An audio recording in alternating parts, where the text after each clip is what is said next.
discrimination in entertainment, and you're talking about one Guyana. When the Ministry of Culture keep the big shows, one set of girls and banner. Cause I done fed up, you done fed up, he done fed up, she done fed up, we done fed up, the people fed up. You hide the corruption inside the cup, look how we evil set up. The people fed up. Every picture you take and promise you make, everything you do is about clouds. Then you come into me for I shake your hand, there's nothing to smile about. Corruption inside every sector, but when it comes to them, they send you. Try investigate efficiency, right? Go talk to Barretons too, cause I done fed up, you done fed up, he done fed up, she done fed up, we done fed up, the people fed up. You're hiding corruption inside the cup, look how evil set up. The people fed up. I done fed up on the dirty water, low pressure, want scream and tell somebody. Imagine 1500 US, and they're telling me super salary. I done fed up on the unemployment racism and the lie they say one Guyana. Cause when you look with the oil money going, circulate with one set of banner. Cause I done fed up, you done fed up, he done fed up, she done fed up, we done fed up, the people fed up. You're hiding corruption inside the cup, look how evil set up. There and fabricate that. Unless you say who the person is, I can't comment on anonymous people. Okay, well, let's talk about specific individuals. What is your relationship with Mr. Su Jurong? Sue? Oh, Sue? Yeah, my name is Jacinty Caldata Francis Vietnam, and since 1965 I become a voter, and I always place my ex next to the cup, and what they are doing today, I can't take it. So I have no more vote to give to PPP anymore. I'm not going to vote anymore no more. If they have to lose by one vote, they're losing it by that.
A pleasant good evening to everyone. This is the 7th day of December 2024, and I want to welcome each and every one of you to Over to You, a program by the people, for the people. Welcome, welcome, welcome.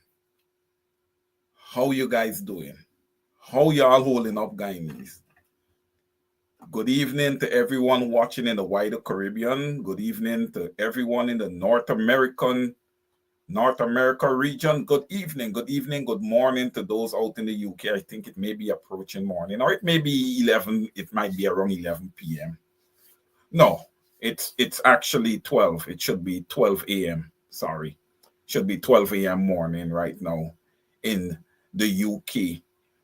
Welcome to Over to You. Ladies and gentlemen, how are you guys doing? Welcome, welcome, welcome to the program. Please go ahead and do your little administrative task and share the link and like the program. Again, this is your program. I am happy to be sitting here, and I'm happy to be with you guys this evening. Share the program, share and like the program. You know, I just love when this program begins with that little clip that the operator just played.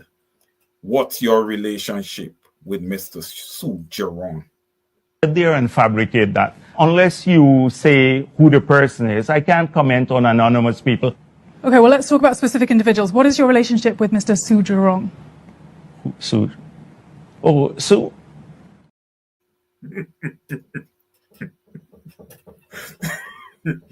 I just, I can't stop laughing at the answer. You know, he was so hot. He was indicating to her, you cannot fabricate stories and bring to me. You know, don't bring nonsense in front of me, you know. His chest was up high. When she posed the next question, he could have used the bathroom about 12 times. So, interesting.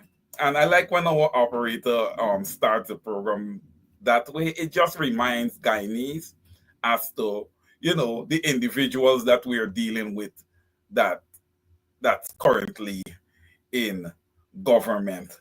Well, I must say, a lot of Guyanese are very, very unhappy right now. There's a lot of people unhappy with this registration process for this. I would call it a measly $100,000 because what does it do? It's not going to do much. Does the people need it? Absolutely. Absolutely. But it's not going to do much. And why do you know, it's funny. Why do I have to register in my own country, right, to pick up $100,000? They should have a list. Why do I need to register? I don't need to register. They should have a list, okay, whether you're picking up a check or whether it's going to be direct deposit. You know, the direct deposit is made, you get that name checked off, okay, direct deposit already made, and we just keep moving. You know, we keep moving. But this whole thing with registration, it's a phony thing. And I do believe what many are saying, that the PPPC is building their database using this $100,000 cash grant as a scheme. Since it was announced, I had questions. And then the installed president mouth slipped, or maybe he didn't understand what his boss told him. He said instantaneously. Right? Even if it is instantaneously, it is not instantaneously for all Guyanese. Right? Most of you guys have to wait until after the 2025 budget. Right? They didn't consult the opposition to find out if the opposition was okay with sticking this into the 2025 budget. Why could it not be in budget 2024? But the PPP realized, you see, that's the thing, and we've been calling this from the get-go. They realize that we have an election in 2025. And they just determined, hey, we're going to do this cash grant. We're going to announce it at the last parliament that they had. I think it's the last or the one before the last parliament, which, of course, the opposition boycotted and protest outside of the Ortachon Convention Center, which I totally, and many have totally agreed with. You don't want to go and sit down in the house to listen to one side of the house dictate and make all the decisions. Right? And, you know, there are ways that this opposition, and there have been a lot of opportunities that this opposition would have had that they could have forced the PPPC to engage them. And I feel like if this $100,000 cash grant has presented another opportunity, the way Guyanese have to go and have their pictures taken, the amount of documentation that is needed just to uplift $100,000, you know, it's quite concerning. And I have spoken to a lot of concerned Guyanese on the ground over the past 3 days, and they're saying that forget the cash grant.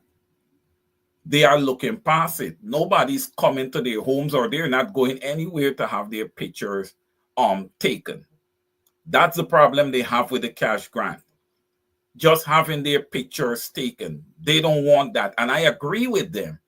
Because if you have your national ID and you have maybe a driver's license, what else do you need to be able to uplift your $100,000 cash grant?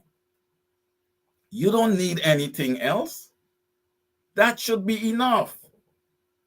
If you ask me, a national ID, once you can look at that ID and look at the person before you, standing before you, and that person matches that identification, you give them their money, you have them sign, and the process is over. But you see, there's so many Guyanese, these people, they're living in poverty, and I can't give them wrong. $100,000 dangling in front of you. You're living in poverty. Some may have never seen that amount of money at one time in their hands before. So we have to understand for them, they're going to go and have their picture taken because they want that money. This is very, very sad, because I think we're sitting down, all of us, and right before us, the PPPC is rigging the 2025 elections. Right? They're rigging the 2025 elections right before our eyes. Again, I'm going to say it again. I am of the belief that the opposition should be taking the PPPC to court on this issue. Listen, a lot of times, when we say things, people say that we're trying to knock the opposition down. I'm not trying to knock anybody down, but we've got to start showing, the opposition has got to start showing that they have a spine, man. At some point, you have to sit down and you have to say, look, enough is enough here. Okay?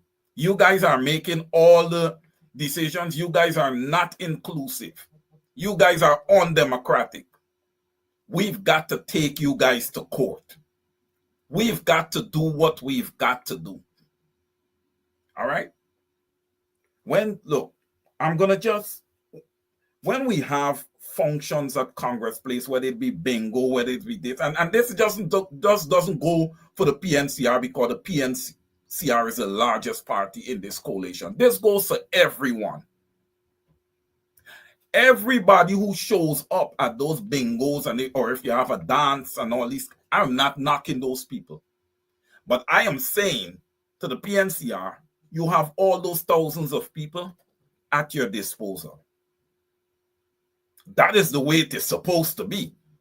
That is supposed to be your people. Okay? You have them at your disposal.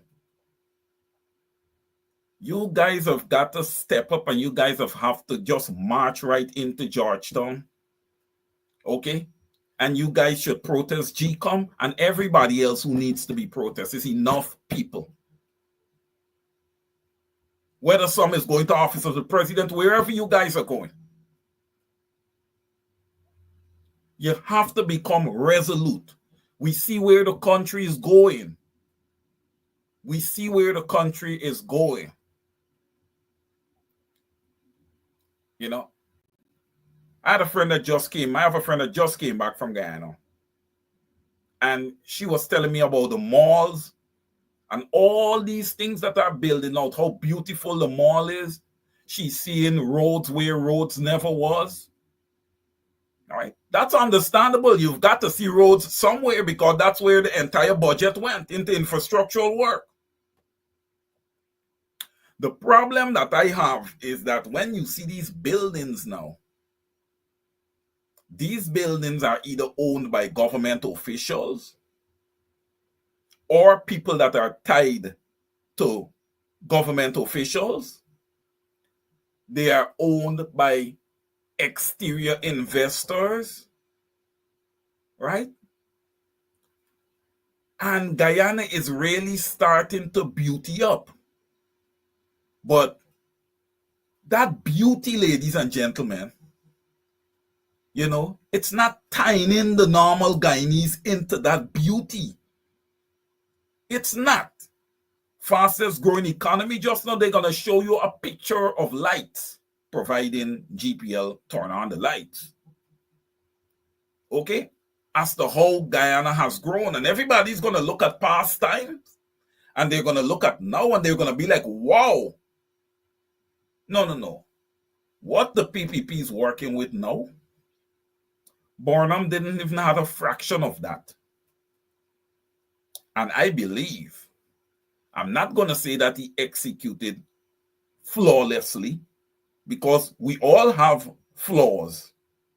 Okay? But Burnham flaws is nowhere near to Abarajagdio flaws that people praise all the time. Okay?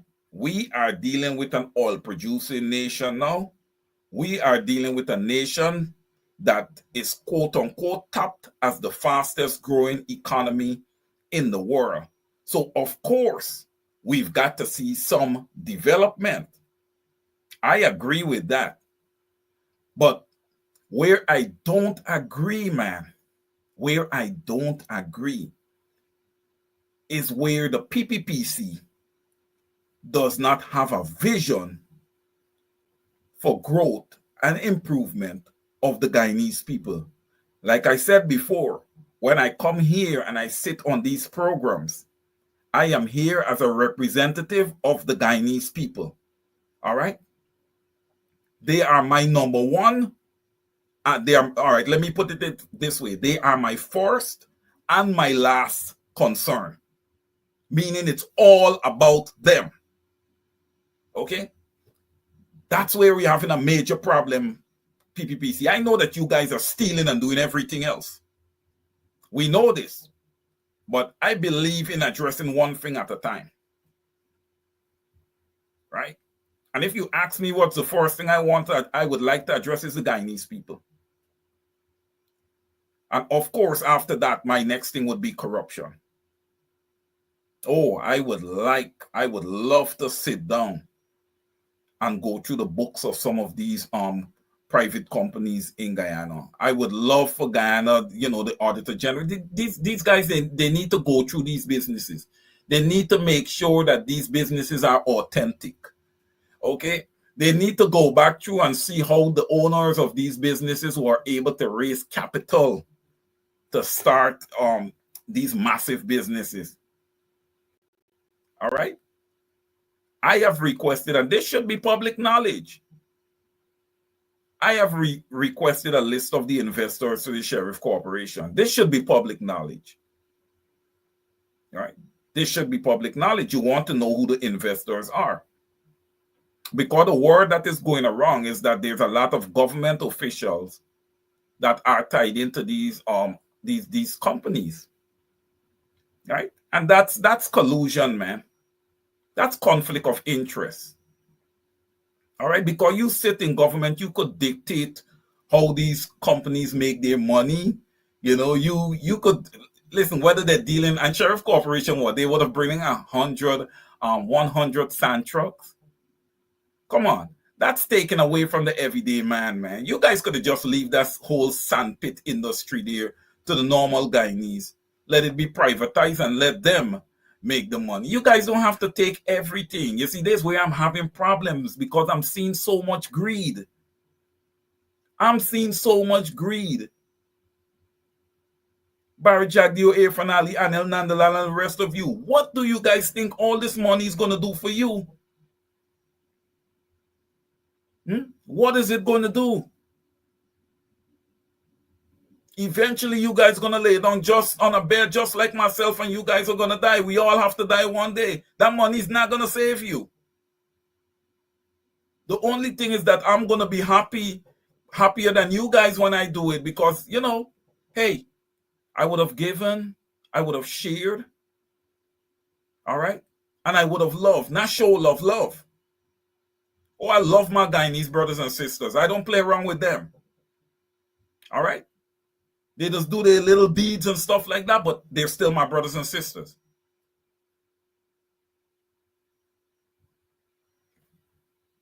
Ladies and gentlemen, time. I saw my brother Victor Ben posted, and rightfully so. He said, it's crunch time. We are there. We're there. All right. The big question, are we prepared? Are we prepared? Even when the coalition forms, it does not prove that we are prepared. It doesn't prove that we're prepared. All right. Last week, I think it is that we called on this program. We called because when I speak for you guys, and I know that you guys are agreeing with me. We call for there to be talks, for talks to start up between these two parties, because I know Mr. Norton would have been on one of the PNCR press conferences and would have said that talks are going to start shortly. Look, we need to start getting out in front of things, man. This playing from behind posture gotta stop. All right? You can't put the PPPC out front to lead anything. They're not ready for that. They weren't ready for Oil Guyana. They never expected to be placed in power after 2020. The guys pull off a set of trickery, a set of riggery, and slip themselves into power amid help from external sources.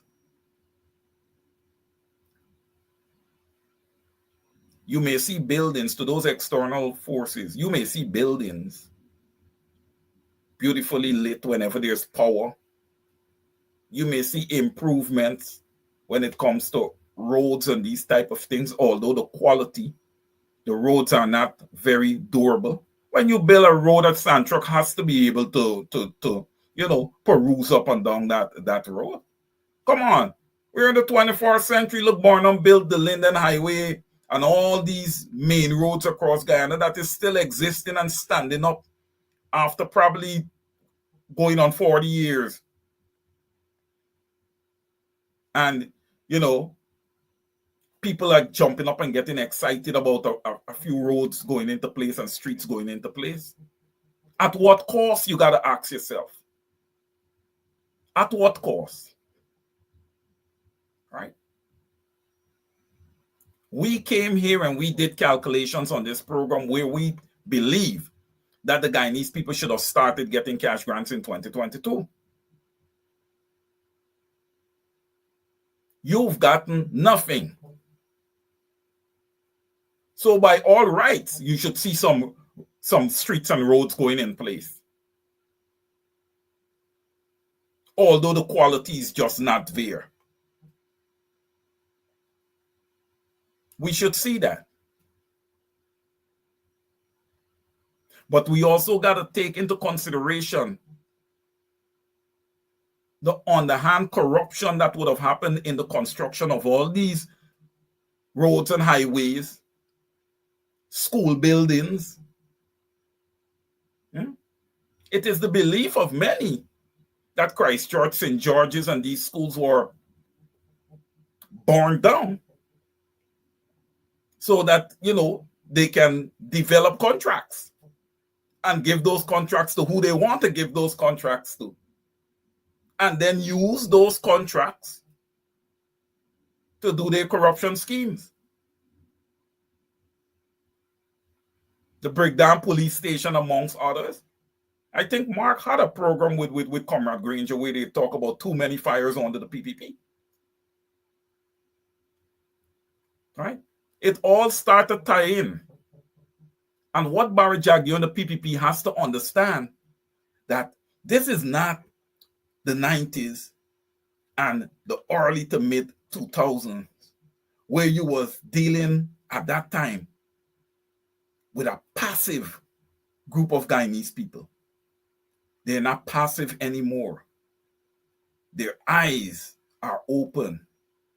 Social media has opened up Guyana now to the world.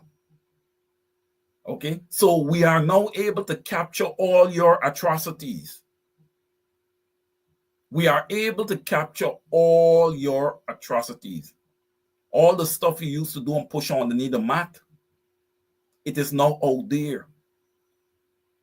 And at the time when social media wasn't there and the world was not able to capture those atrocities, I'm just letting you guys know there are people alive that have knowledge of everything. Okay? They are people that are alive today that have knowledge of everything. Right? Where's the saying, everything that happened in the night have to come to light, or everything that happens have to come to light? Yes. Yes. Atrocities should not go unpunished. Right? At some point, people have to start paying the price for all the killings, all the extrajudicial killings that would have happened in Guyana. And it's funny because this brings me back to that installed president, a guy named Irfan Ali, right? That said to the Henry family, the Henrys, that he would leave no stone unturned in that investigation. Irfan Ali, examine yourself. Examine yourself and ask yourself, what is it that you would have done for that family? What is it that you would have done for that family? My answer to that is absolutely nothing. What you would have done is executed the parents of those two young boys. Yes, you executed their parents. You did. Okay? Because you did nothing. You made no attempt, no strong attempt to solve those murders. And even the young Guyanese of East Indian descent, Harish Singh, didn't deserve to die either. But I am of the belief that those three young men, they were sacrificed, man. It's shameful. It is shameful. It is despicable in modern times to know that young men could grow up into the age of 16 and 17 and be sacrificed. You guys got children. You guys are parents. You ought to know better. You ought to know better. And to that family, to the Henry family, you know, I say kudos to them. They have shown a lot of faith. They have shown a whole lot of faith. I cannot sit here and say to you guys that I would have shown that faith, because I doubt it. I doubt it.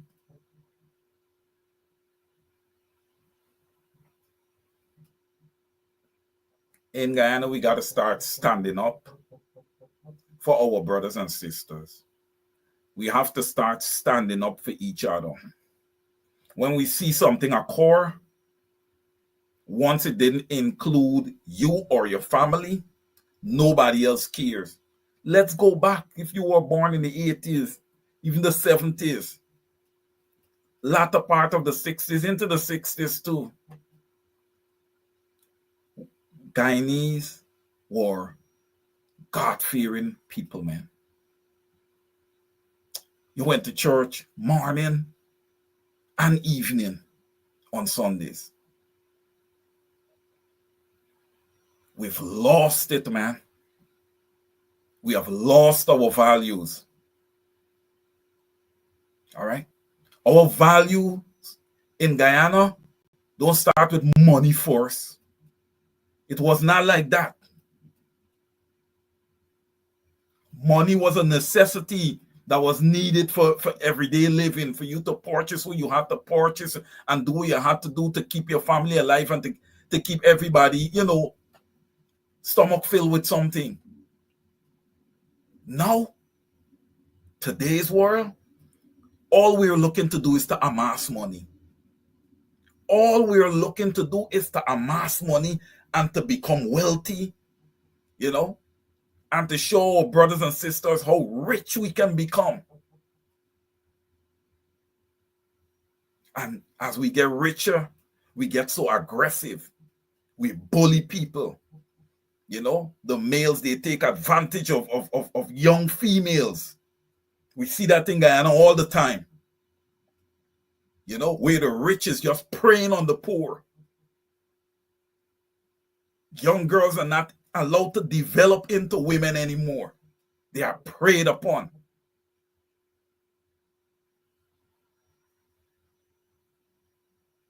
We got to start getting back to basics. You know, and I wouldn't call it making a few steps backwards. I wouldn't call it that. Because if you ask me now, I believe that we're going backwards. Education is not a big thing in Guyana. Education should be one of the biggest things in Guyana. Outside of taking the Guyanese people out of poverty, I believe that education would be that next major issue. Because to keep up in this world, you have to be an educated nation. Forget the size of your nation. Guyana, we don't even have 1 million people. But forget that. Forget the size of your nation. You are dealing with a population that's under 1 million people. That means that you have a small sample to deal with. As a government, meaning both sides, because if both sides, I say it over and over, makes up a government. As a government, you should be able to execute, man. You're not a US government that's dealing with almost 400 million people. You don't even have 1 million. So I beg to ask the question, why all the failure? Why all the failure? Ladies and gentlemen, I am convinced that the PPP is sitting there and selling out our dear land of Guyana. That's what they're doing. That's what they're doing.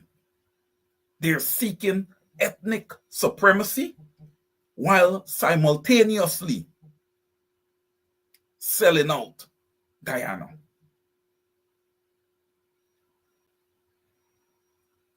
Look at the Marriott. It hasn't been sold yet. Right? We came on right here on Benchcop Radio and we said that the Marriott should not be sold. It was built on the back of the Guyanese taxpayers. Hence, that entity, I would believe, is publicly owned. No one man sitting in government cannot come out and determine that he or she wants to sell the Marriott. Then my question would be, what are your bases for wanting to sell the Marriott? And I want to say this to the everyday Guyanese. Remember this. You don't have anything. You don't have anything. And it is my belief that you should have a lot. Okay, we're extracting oil. Exxon and on those other oil companies should make it available to Guyanese that they can also invest in those companies.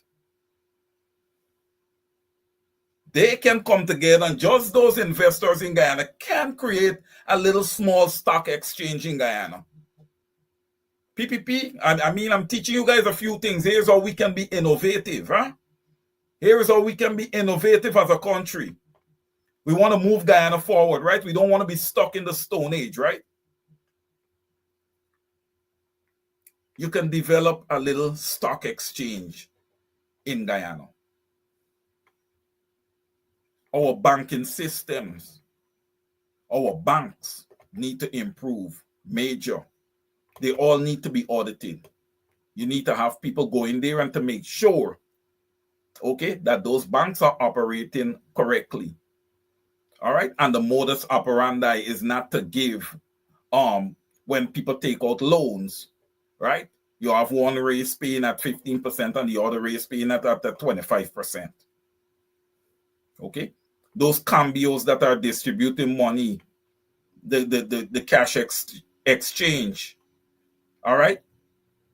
You're not giving US a 220 to one race and the other race getting it for 205. Okay. If you're giving it at 220, it's 220. If you're giving it at 205, it's 205. Right? Brothers and sisters, we have to set standards in Guyana. All right? As crazy as things are in the US from time to time, they have standards. All right? And there are boundaries. All right? Sometimes there are little gray areas that people can go and play in. Yes. They are.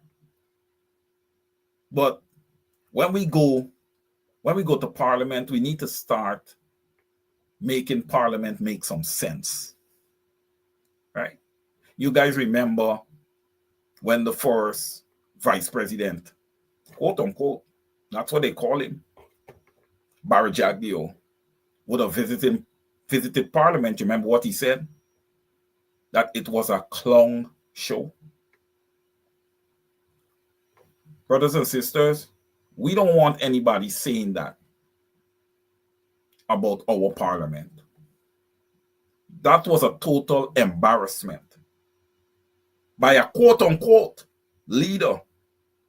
All you PPPC supporters, look at your leader. Look at him. He walked into that Parliament and he embarrassed every single member in there. Okay? The clown show. That means that you guys have no value.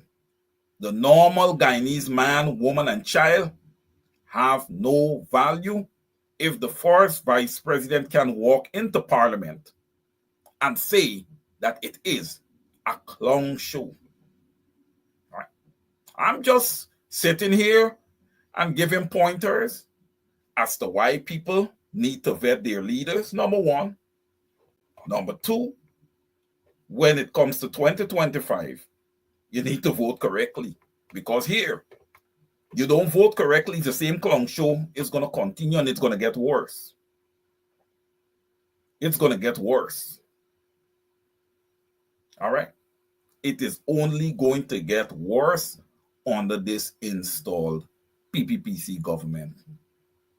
Again, no vision for Guyana as a country, no vision for its people, no respect for the human capital in Guyana. All right.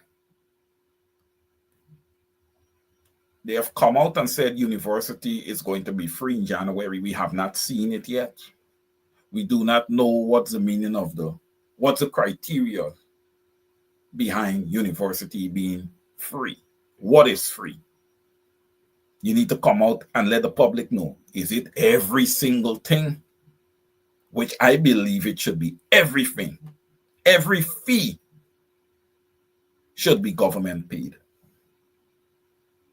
Okay? And I don't say this one-sidedly. You see, whenever I look at things, I look at it two ways. When I say every fee should be paid by government, I believe the onus is also on that student to make sure that he or she is prepared, get into university, and perform, execute as flawless as possible. Execute. You're getting it for free. Do your best. Don't play around. And then when it is taken away from you, you're complaining. I believe in order for you to continue to get a free university education in Guyana, they should set a threshold where you are maintaining a B grade or above. Or if you want to call it a B minus and above. Or maybe you can set a GPA of 2.75 or 3.0, however you want to set it. I believe that 2.75 would be are really low. I don't know why would someone want to go to university and attain a GPA of 2.75. I don't even believe that free is good. And a lot of people look at free as a good average, a good starting point. Right? I'm not trying to tell you to get 4.0, right? Because you get 4.0 and you show absolutely no balance. You are just educationally smart with no common sense. So it's different ways to look at this. And this is something that could have been done in 91 when they cut it out altogether. They could have looked at the people who were poor and they could have gave them a free university education. And then you could have looked at the people who are much wealthier and you could have had those individuals pay for university. So basically you would have looked at the salaries of the parents of your students. And that would have been your basis in determining who pays and who does not pay, and who would pay half, and who would have to pay the whole thing, or who would pay 75% based on what the parents are making, the total income in their household. PPP, you guys failed miserably there. Y'all didn't think that should have been the plan. And it just shows, man, hey, you guys got to start learning to engage people who are intelligent also, and who understands, how things should be sometimes, and who understands policies and these type of things, right? You need to stop thinking that you guys are smart, because the decisions that you guys make as a government really shows me how inept all of you are. All of you. And if there's some of you in there who is somewhat smart, you have no spine whatsoever. You're spineless because you see that your government is doing wrong, right? You see that your government is doing wrong and you say nothing. Now, if the opposition wins, which I believe they will in 2025, how would you guys feel? And then I'm not talking to my listeners and viewers here. This is for the PPP and their supporters. How would you guys feel if we come and we have our program here and we're saying to the coalition government, hey, you guys get in there and do what you have to do. Do not engage the opposition. Barry Jagdio would come screaming out with his, oh, they're not engaging us. We will have to reach out to the international community. This is what I'm saying to this opposition here right now. You guys should be creating havoc. Because if the PPPC was in your position, remember when Barry Jagdio was in your position, Irfan Ali was in the opposition, what he said? You're going to raise teacher salary, what? 50%? Look what happened to the teachers. Look what happened to our teachers. And they're still sitting in the same position. People don't like to come out and say things, but I'm going to say this. Mark Light, you sold out on the teachers. You undermined them. Okay? You sold out on our teachers. You undermined them. But you see, when negative things like this happens, there is always a positive to gain from it. What did we talk about earlier about vetting your leaders? Yes, it starts at the union level. It starts at the community level, because it's these same community leaders from time to time that ascend to be parliamentary members. All right? You got to start vetting them early. And when you find the flaws and you find the bad habits, okay, you need to move them to the side and move on to the next person until you find that perfect, not even perfect, but that person who can actually represent you, that person who is going to go in the house and stand up. All right? That person who is going to command respect.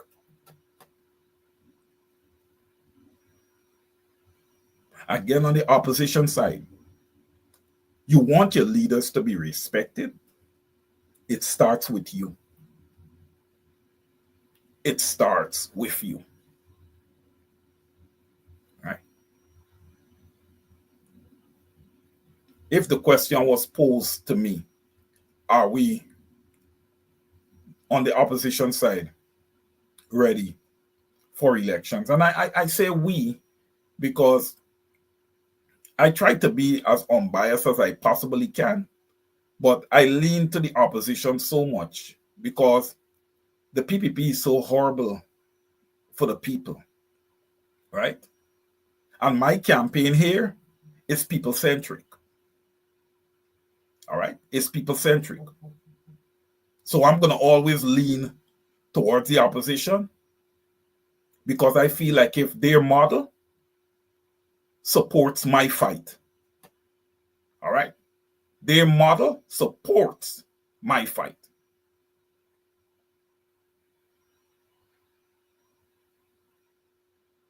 Desiree Simons, it appears as though the smart ones in the PPP have been silenced because to date there is no evidence of well thought out ideas.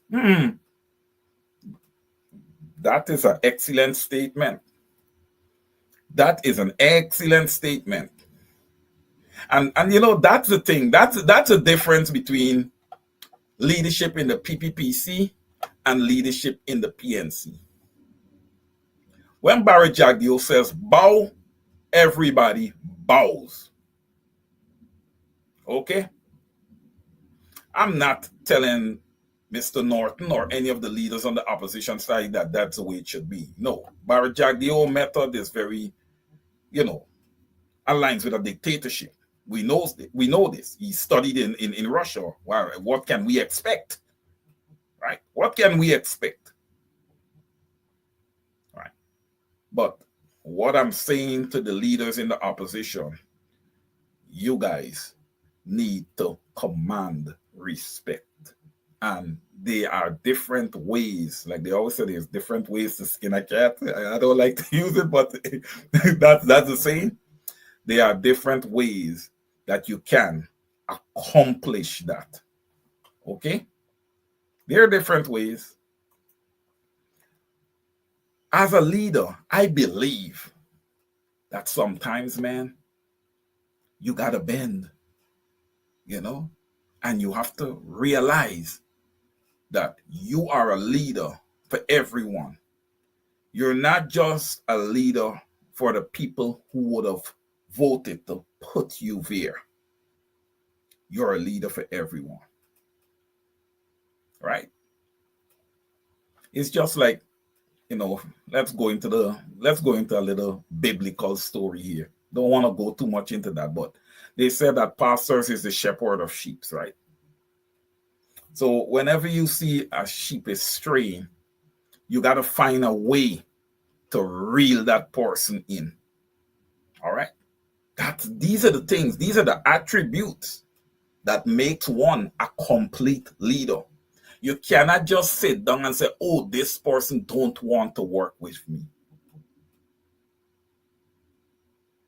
And I would say this to all the leaders in the opposition. If there is such an MP that is giving you such a hard time and the person saying, oh, I don't want to work with you, you need to make that public, man. That needs to be public knowledge. We need to know that. We need to know that, and we need to know why. You don't have to tell us why. That leader don't have to tell us why. All he has to do is give the public a name. Because what we have to realize is that these members of parliament, they represent constituencies. They represent the public. So when you say that you don't want to work with somebody, who gave you that right? Did your constituency tell you to tell Mr. Norton or tell Mr. Hughes or Comrade Hines that you don't want that, don't work with them? Did your constituency tell you that? You guys just can't step out and make unilateral decisions. You guys have to understand the job.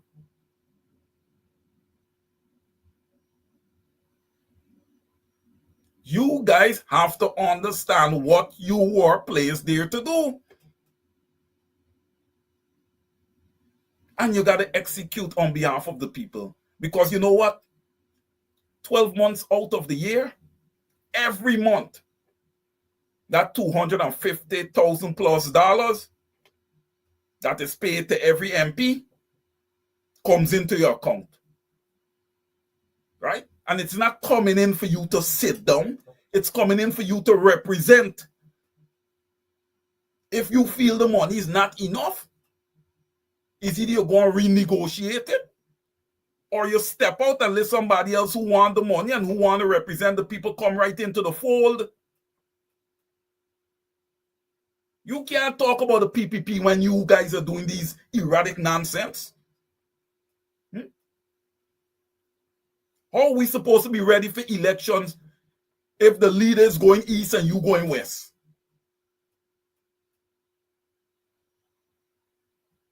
I know that all of you MPs are very smart. I know that. I'm going to give you guys that you're smart. But I'm not convinced that the positions that you take sometimes are smart positions.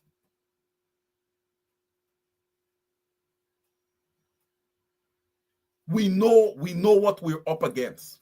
You cannot match the PPPC financially. Okay? You cannot. Because we don't have proper campaign rules in Guyana. The PPPC is using the government's money to campaign. So they have a massive edge. Because that's what the world is about today. People have just come to love money so much.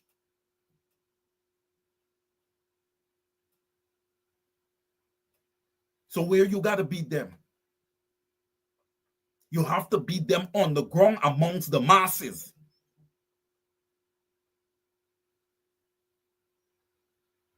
That's where you need the trade unionists, the Lincoln Lewises. You need all of them. You need them to stand with you. Those are powerful people in their own right. Who packs a punch and who brings an audience behind them. They don't come to you with their two long hands.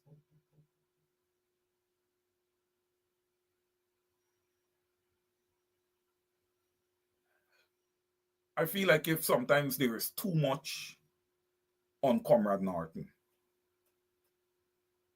But he's got to think about what it is that is before him. Look, one thing I don't agree with is leaders who have all the resources in the world and does not tap into it. You ask me, Wayne Sees, if you was the leader of the opposition and you had MPs running all over the place doing whatever they want to do when you were the leader, what would you have done? Well, Comrade Hamilton Green still have a voice. He's an elder in the party. Comrade Lincoln Lewis has a powerful voice and commands respect. I would have called a meeting. It would have been a mandatory meeting. And I would have had these gentlemen, amongst other elders in the party, there with me and explain to them what was happening. And we would have sitting there behind closed doors and we would have solved all the issues that we would have had within our party. Because you cannot go to government with 68 or 70% of your MPs behind you. You need 100%. Every man jack. 100%. All right? 100%. All right? I listen, I'm not blaming anybody. I'm just saying that hope for the Guyanese people lies in the opposition. All right. I was talking to someone and they were telling me that, oh, the people need to hope for themselves and the people. No. The people can have their own personal hope. But from a governmental perspective, and when it comes to seeing change in their country, their hope have to lie in the party, the political party that they are affiliated with.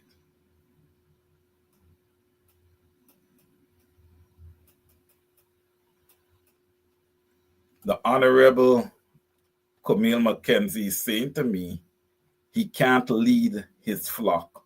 Wayne, you very well know why the MP are doing what they are doing. To counter Miss Mackenzie, and I'm not saying that she's saying something that is incorrect here, but what I also want to say to these MPs is that today you're a member of parliament, but tomorrow there's a good chance that you can be sitting in the chair as the leader. My question to you is, how would you like to be treated? That is my question to you.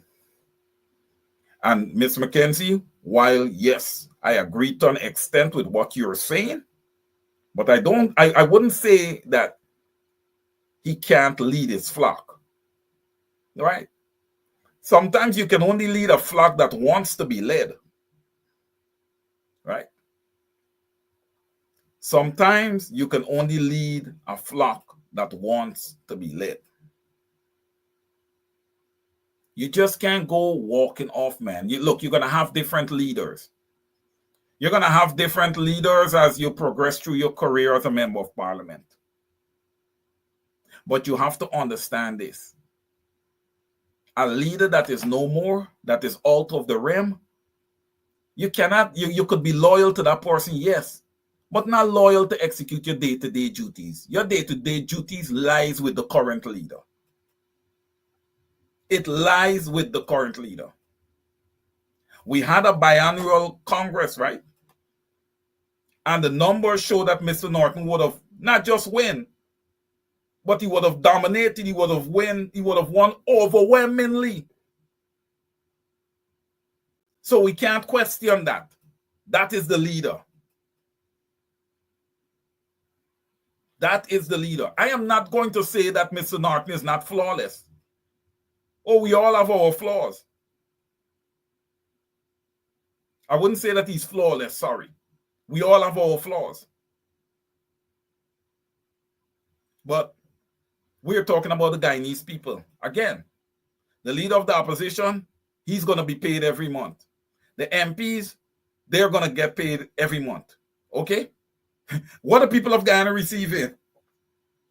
Yes, they got to work. They got to work hard for the little pittance that they're making. And then what are they getting from these leaders and these MPs when it comes to representation? If you're always at each other's throats and you're fighting against each other, where is the representation for the people? Where is the representation for the people? Ms. Mackenzie, you're telling me stew. Look, however we look at this, Honorable Camille Mackenzie, let's agree that all MPs should be doing the work of the people, that all MPs should be aligned with their leader. There was a biannual Congress. We have to respect that. We have to respect that. If we don't respect that, then we're acting just like the PPP.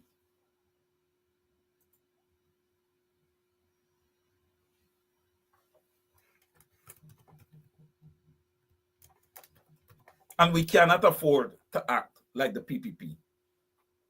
All right? We cannot. There's an election to be won in 2025. All needs to be on deck. That's all I'm going to say. All needs to be on deck. I'm not blaming anybody in particular, but the leader of the opposition need to attempt to reel in all those MPs that are going west while he's going east. He needs to make an attempt. And also, those MPs need to be open-minded, all right? And if there are certain things that they don't agree with him on, they need to take, their concerns to the meetings, all right? Another thing, some of you guys don't attend the meetings. Come on, man, you guys can't be that busy. There's nobody out there with Rhonda Lane on Tuesdays. Rhonda, if you're here, a pleasant good evening to you. I know she has a board day tomorrow, right? Nobody's out there with Rhonda Lane. Well, I see Vince Roy Jordan, and yes, Vince Roy comes out. Nima Flu-Bess is there. The Honorable Nima Flu-Bess is there from time to time. And that's the names of two of the harder working member of parliament I would have just called there. Right? We got to get serious. Like Mr. Mark Benchcop would have said the other night, it's not a modeling contest, it's not a dress contest. You know, this is serious business. This is a business of the Guyanese people. Right? And they're looking for good representation. We want a government that can take, a happy people into the future with a good vision.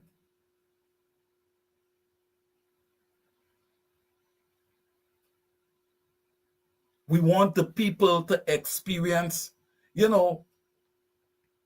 something good for a change. It's been poverty for 23 years. We're into the Christmas season now, and people are still telling me, Wayne, we're still facing blackouts.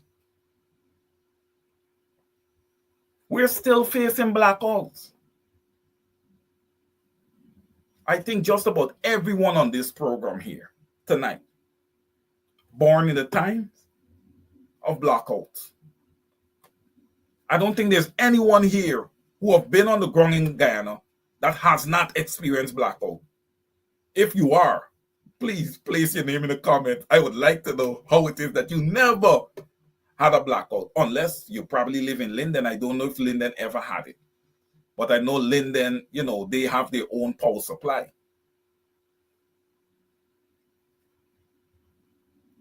We are still talking about blackout in the 21st century. Yes, Mr. Rhonda Lane, I agree with you. Yes, Coretta McDonald, yes. I have seen her out there, and she's one of the harder working MPs also. Ms. McDonald, if you're out there, pleasant good evening to you. Yeah, I agree with you, Rhonda. Thank you for that. Thank you for reminding me. Yeah, but this blackout issue, when are we going to find a permanent solution for blackout? We just can't keep doing patches. We just can't keep spending our money to order electric ships. That is not the permanent answer. And I asked this to the PPPC. What do you have in mind as a permanent solution to the blackout issue? Because it is only going to get worse because you continue to put up large buildings. What is your permanent solution? When you talk about putting 70% of a budget into infrastructure, and we do not see improvement at GPL and GWI, that is extremely concerning because those two agencies have been around for such a long time serving the people of Guyana.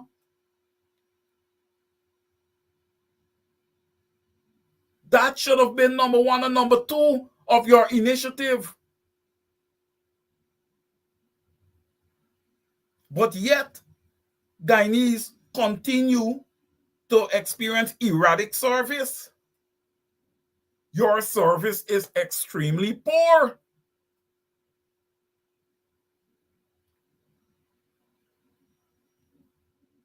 Last year I asked if the government could not have waived electricity bills for the month of December. Do a study and see if that is possible.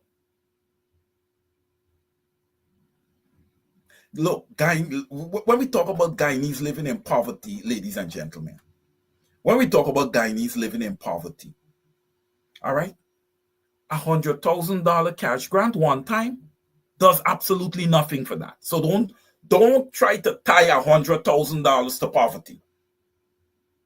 Okay? Don't even try to do it because it cannot be done. Poverty is something that you have to attack east, west, north, and south.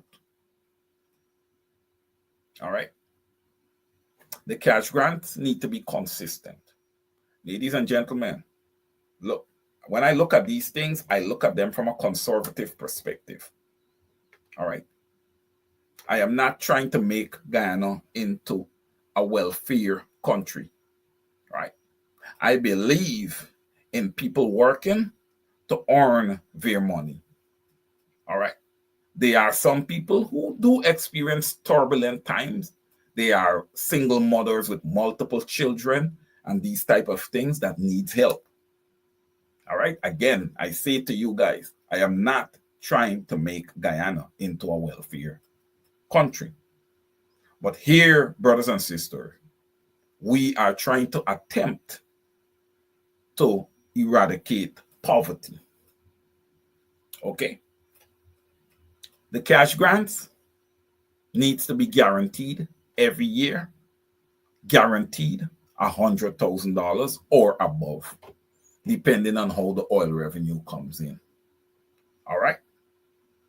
Okay. The rent to own project that needs to be executed. Right? We're talking about eradicating people from poverty here, brothers and sisters. Again, we have already said the cash grants need to be every year. The rent to own. Okay, proposal that the coalition would have tabled. It's only the coalition could table such a thing. Because the PPP ain't giving land to Guyanese like that. House lots are being distributed, yes. I'm not saying that. But they're not giving it to you like that. The line is still, blocks upon blocks upon blocks long.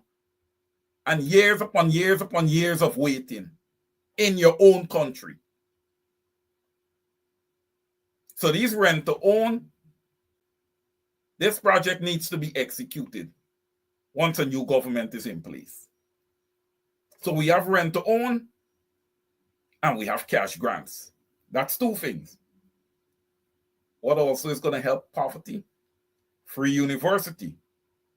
You have a more educated country, right? You have an educated electorate, right? We do have educated people in Guyana right now, but I'm not going to say that we have an educated electorate. I think that's going a bit too far right now. We got catching up to do, right? I wouldn't do that. I wouldn't say that. All right. Free university made available to all Guyanese. Here's a real big one because we're talking about eradicating poverty. We need a government that is efficient, that has good job creation skills. Okay? Could work with the private sector and could work also themselves by creating consistent government jobs for people. Because remember, university is free. You're going to have all these graduates coming out of university. Why would you have them go to university for free in your country and then fly out to go and use their expertise somewhere else? We in Guyana, we've got to start getting smart, man. We're playing this game from way behind because we have a set of backward leaders. Okay? The leadership, they are backwards. All right. Let's get on our game here. Let's get on our game. All right. Good. Let's get on our game. I know that I supposed to be having a guest for a few minutes. So I hope that guest is able to come on with me. Lemon will let that person in once he's all hooked up. He or she is all hooked up. You don't have to tell the people who have a guest. You have to tell them, Lemon, and everybody, who is this guest. You treated me like a flatfoot hustler. You treated me like a sent ice because it's your show. But since it's your show, it's all right to introduce me however you want to introduce me. It's fine with me. But let me say good night to all of your listeners. And you are correct. It's about time those who are in position stand up and do what is necessary. Stop the blame game. Who this and who in that and who that. It's been over 4 years now. Do your goddamn job, MPs. Do your job, leaders. You complain, oh, it's been 4 years. And then we hear, oh, it's been 400 years. Do what y'all supposed to do now. That is politics. You get injured in the process. You get hurt in the process. You get locked up in the process. Everything in the process. We cannot go on with the, this body did do this and this body didn't do this and this body should have do that and that body should have do that. Everybody right now is fighting for a little space. They get some PNC people fighting for the little space. AFC people fighting for a little country piece of space. But we got to watch out for the AFC, though, you know. Charandas, people don't forget Charandas. I know 1 and 2 people going to shoot the team then. All right, the WPA trying a little thing, the WPA try. We can't blame the WPA for trying a little thing. But anyways, hey, Wayne, I'm glad that you have sent a message, and I'm glad that I'm able to come through. And there are several things that we want to talk about. Anyways, look, it's your show. Forgive me. No, Mark. That's why I asked you to come in. I asked you to come in and to bring along some of your, insights, especially with what's going on the ground right now, currently in the country. Absolutely. So we bring along some lots stuff of things happening.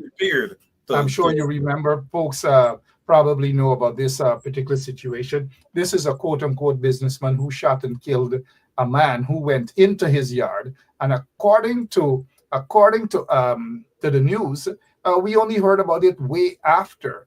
And when I say way after he shot and killed this man, according to police report, not this man, this guy here is the one, according to information, shot and killed a guy who went into his yard for and take 2 Guinness, take 2 drinks. And so he whipped out his gun and pie.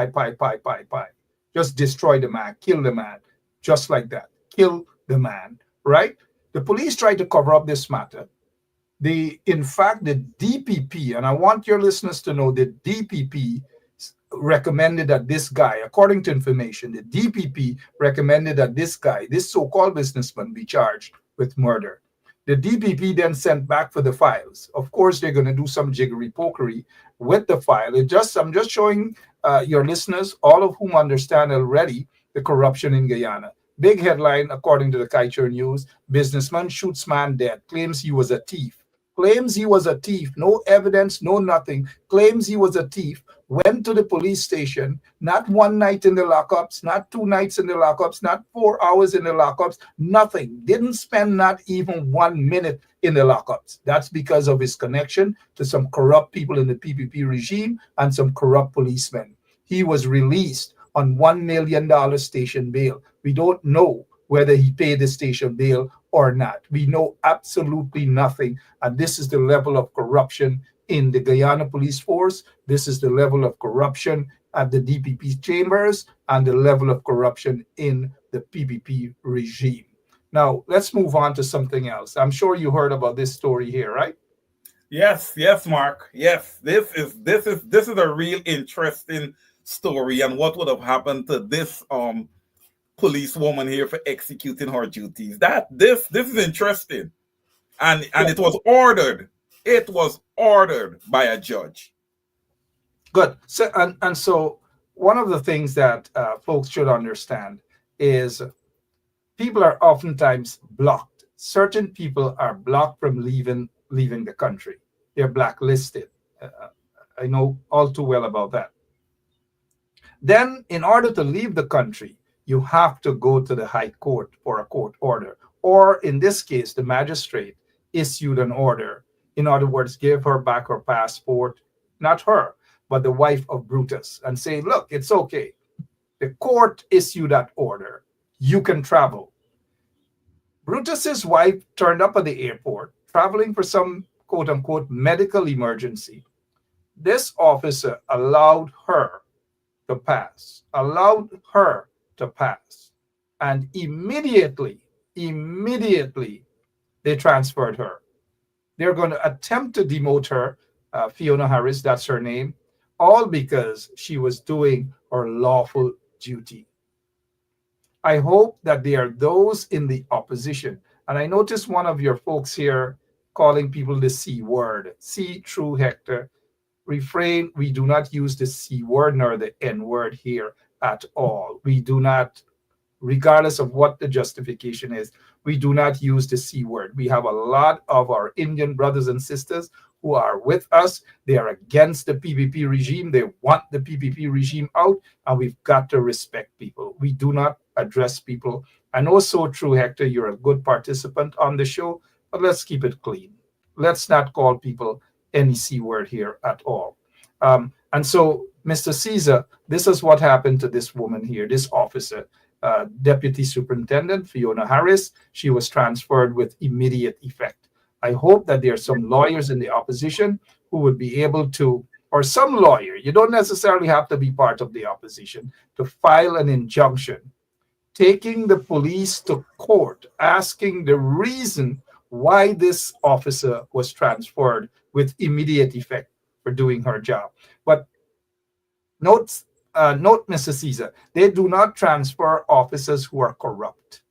They do not transfer officers and demote them who are involved in drug dealing, like what happened in Region 1. They do not transfer officers who are part of skullduggery on the east coast of Demerara. They do not do these things at all. And there are lots and lots of questions right now in the Guyana Police Force. And the only time that the Guyana Police Force and the government is going to get a shakeup is when people take to the streets. When people stop putting in the front of the name honorable this and honorable that, honorable on the streets. Become honorable protesters. Don't sit down with these titles and sit down in your car back, or sit down in your AC office and expect change to come. You've got to bell the cat. You've got to be brave enough and hit the streets. That's the only way dictators will move. When you have thousands of people in the streets, press releases and posts on Facebook and running and typing under people's posts isn't going to do the trick. I'm not insulting some people. I would agree with those people who type and ding. That's part of their contributions. But when you have elected officials, whether they're elected or selected, are only using Facebook as form of posting and protesting, and you hardly see them on the ground, that becomes questionable. And so with this officer here, what has happened to her is an injustice. This is not about the officer. It's about an injustice. It's about racism, and it has got to stop, Mr. Caesar. Sorry that I jumped on your program and seized control of your program. It's like I hijacked your program. But Mark, yes, sir. the application was approved, right, by Chief Magistrate Faith Augusti. Now, knowing that this application was approved, I am sure that Miss Augusti has knowledge of what would have happened to this police officer, this deputy superintendent. I am sure that she has knowledge and should play a part, should reach out wanting to know, why is this young lady being transferred and threatened with demotion for executing her lawful duty, Mark. Lawful, No, that is not the duty of the magistrate at this point in time. It's now out of her hands. There need to be a court ordered. There need to be legal action. But the usual thing in Guyana, some folks may not want to fight it because it's how the system is in Guyana. But I do hope that this deputy superintendent of police, Miss Fiona Harris, would fight the system. That's the only way we can get change, is when you fight the system. When you sit down and do nothing, or you just talk and pomposetting yourself, and in the case with the opposition, 95% of the MPs are missing in action. They don't do nothing, they say nothing, and when you confront them, they cry like little babies and they complain. Oh, you hear the one Ben Sharp, or you hear the one Wayne Caesar, you hear the one. They do not like to be confronted. They need to do their goddamn job. They need to stand up. They need to confront the system, and confronting the system doesn't mean that they have to make 2 posts on Facebook and then go back in their hiding places. It is unacceptable. It's time they start speaking out. It's time they start protesting. 2-3 years ago, we heard some of them came to New York, boots on the ground, boots on the ground. The Ganesh and all of them, boots on the ground. They no longer boots on the ground. It's boots on Facebook. Facebook is not going to do the trick. On the ground is going to do the trick. Some might say, yeah, Ben Sharp could talk, why you don't come back? I've been there, done that. If I was in Guyana, certainly I'll be on the streets every single day. Whether in the lockups, I'll be back out again and protest. In the lockups, I'll be back out. I'm not just a talker. Been there, done that. These guys in Guyana, most of them are pussycats who are claiming to be representatives of the people. Over to you, man. I see, and this is a very good comment by Ms. Simone Blackman. I hope UC Anderson can represent this officer pro bono. Yes, Ms. Blackman, I agree with you. I hope that he will represent her pro bono, and I hope, the other attorneys on the side of the opposition would join him, in this case, representing this deputy superintendent. Well, Anderson, I think that's his name, right? He's a lawyer there in Guyana. What's his? UC Anderson? UC Anderson, yes. Yeah. I don't know much of him other than seeing his name a couple of times. But there are other lawyers, you're correct. He represented Brutus's wife. And then there are other lawyers. We don't hear much about these folks. For example, my friend, where is he? We haven't been hearing much about him other than a couple of articles in the Village Voice at times. Roysdale Ford, Senior Counsel Roysdale Ford. These folks got to be more action-oriented. They can't say they're doing work silently. Yes, and I'm calling out Roysdale Ford. He needs to show himself. There need to be more action from these guys. You can't come out because you join a race and whatever it is, and then bumps raise, you get all emotional, you got in, you go, you don't want to. If you are a leader, whether win, lose, or draw, whether lockups, jailing, or what, if you are a real leader and you really mean to represent the interests of the people, nothing can hold you back. Absolutely nothing. Not even shackles, not even handcuffs, not even jail should hold you back when it comes to representation of the people. This thing here is not about talking. This thing here is not about who can hold a fancy press conference and fancy English and so forth. It's not about that. It's taking off your boots, taking off your gloves, and confront the corrupt PPP regime in the streets with mass political protest. Then you're going to see the difference. Story done. I agree with you, Mark. I believe that the opposition needs to become more resolute. They need to be more consistent and effective. And I noticed Camille McKenzie. Camille McKenzie. Well, Camille now has honorable in front of her name. Anyways, Camille McKenzie should probably structure it again. Camille McKenzie is saying if the leader is running from lockups, who will not? Well, if Ramjatan, being a senior one of the AFC, said that he ain't taking lockup for nobody, what more can we say? What more can we say? What more can we do? Right? Monkey see, monkey do. The people ain't seeing the leaders out there and the people pulling back as well. But there's one thing that will move the PPP regime is protest. What do you think moved the PPP regime in 2015? It was hard protest, hard work, constant banging and banging and banging and pressure bust pipe. It wasn't just suddenly in 2015 they won, It was because of the constant banging and banging and banging. Mm-hmm. That is what it is. And Mark, look what happened out of the Marriott at that meeting. Irfan Ali and his group, they almost turned over Karen Cummins' vehicle. Look at that. These guys were resolute. They weren't playing. Wait, Karen Cummins, she's an MP still, right? Why? Mark, there's some MPs I don't even know because I don't hear their names. Yeah, she is an MP still. She is Shadow Minister of Health. And it's like it's an unhealthy position for her because we don't hear nothing, absolutely nothing from her. And then when we talk, they get vexed.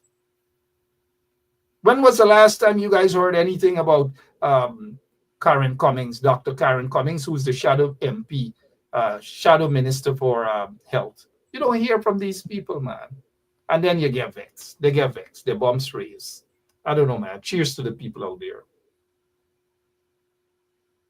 Simon Blackman is asking, Mark, do you expect any better from Ramjatan? He gave Charan Das a free pass to leave the country. Boy. All of them. And then the bumps raised when you talk about it. The bumps raised. Look, Mark, what I'm going to say. Let us focus on what needs to be done now. Too many people unnecessarily are going back in what happened 4 or 5 years ago, because everybody, they're trying to protect themselves and their territory. There's some situation, if people to really talk about some of these, they're not going to like it. Let bygones be bygones. Focus on what y'all got to be focused on, the elections coming up. That's what y'all got to be focused on, because lots of mistakes were made and too many lagu-bagus were part of the coalition regime as well. When they were in office, they did whatever the hell they wanted to do, and some of them ignored the people. And so some of them probably might be watching, so they know themselves now. They know who they are. Well, Mark, look, we're getting very close to an election in 2025. This fight needs to pick up, Mark. Everybody needs to be on board, I believe. Wayne, yes. You are correct. You're correct, sir. The PPP started campaigning since August 2nd. The opposition started fighting since August 2nd, and they're still fighting. The minute you say something about some of them in the opposition, they're ready for you. But they're not ready for Jack Deal. They're not ready for the corrupt PPP regime. They're not ready to confront them. But as soon as they run into Jack Deal and Irfan and all these people, the only thing they're ready for is to shake their hand and take a picture and smile and hug them up and feel that that is acceptable. It is not acceptable under the circumstances. I'm not saying then that politicians and stuff can't meet and be cordial with each other. Yes, but there's time and place, and there's a season for everything. Now is not the time to shake hands. Now is not the time to hug them up for photo ops and these sort of things. It is unjustified. I agree with you, Mark, because that type of optics, being present to the international. Well, 1 second before you go, because they get some people that bums, they're very emotional. Camille McKenzie said, if some people talk about you, Mark, I've never been elected into public office, and people have been talking about me, some of the nastiest things for the past 20 years. Who cares, Camille? So your bums could raise and whatever, and you and your AFC guys, give me a break. We're talking about persons who are elected officials, who have been in office to represent the interest of the people. Simple common sense.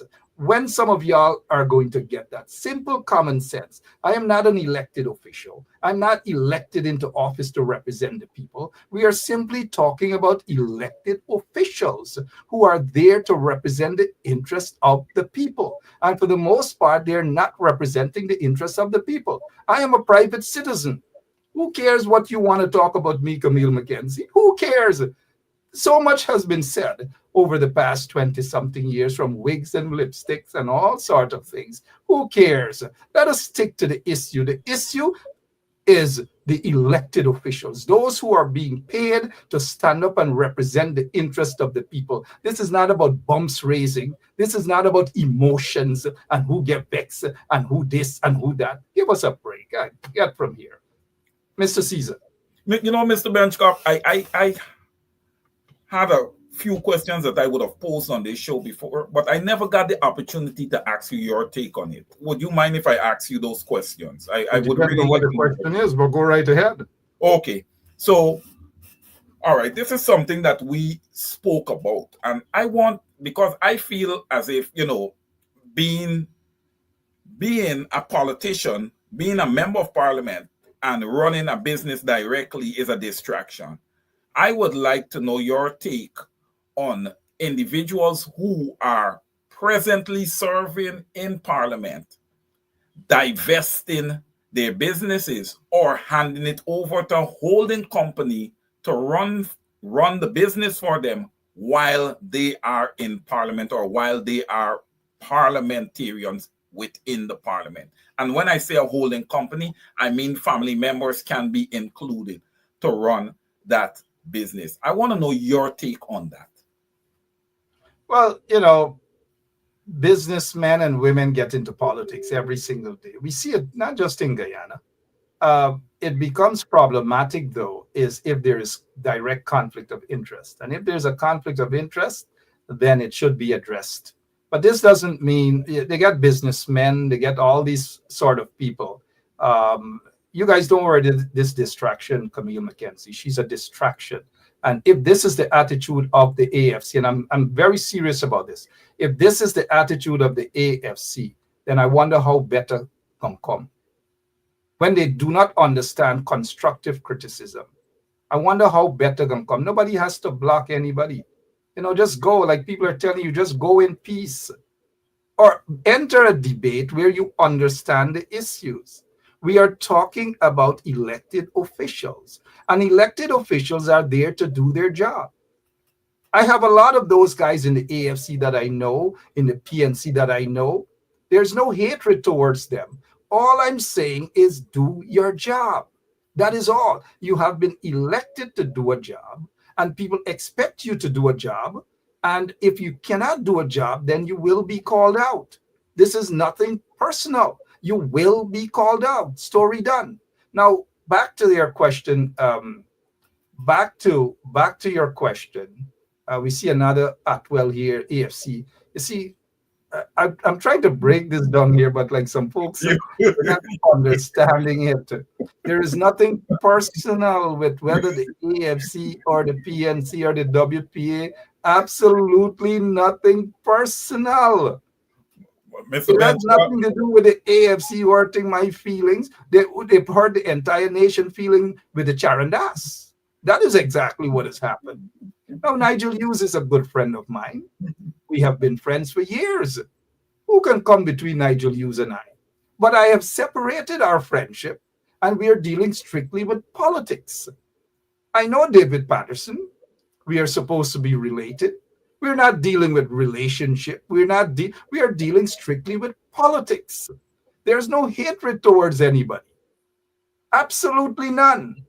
I may constructively criticize the leader of the opposition. And do you know, when I get off the phone, I can call the leader of the opposition and we have a cordial discussion. And so this is not personal for me.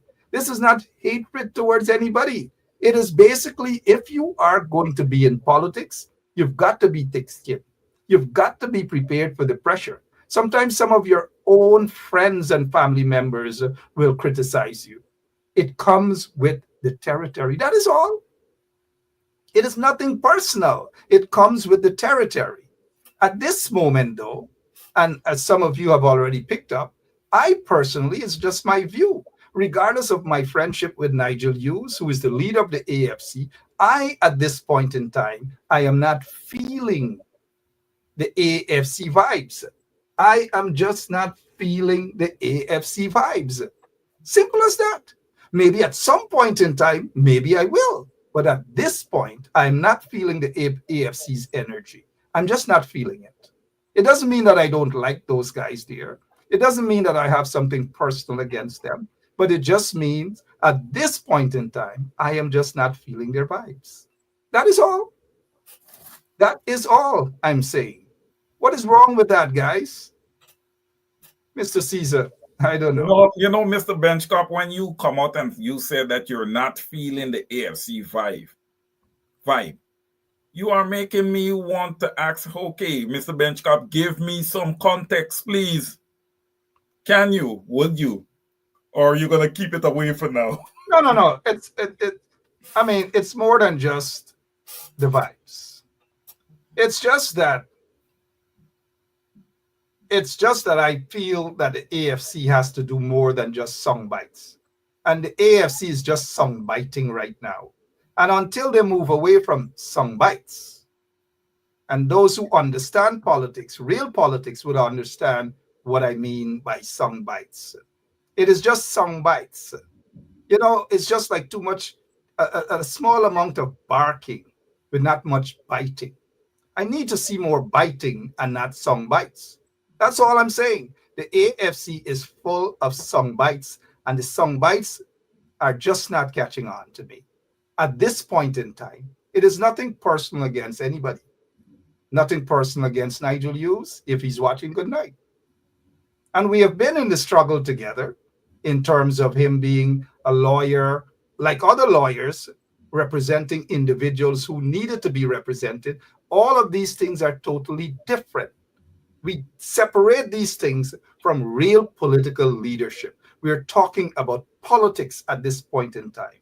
And I have gotten to a point in my life that I want to deal with issues. I want to deal with policies. I want a leader show me that he or she are ready to be on the ground with the people, to stand up for the people. And that's what I'm looking for. And I just don't see that in the AFC at this time.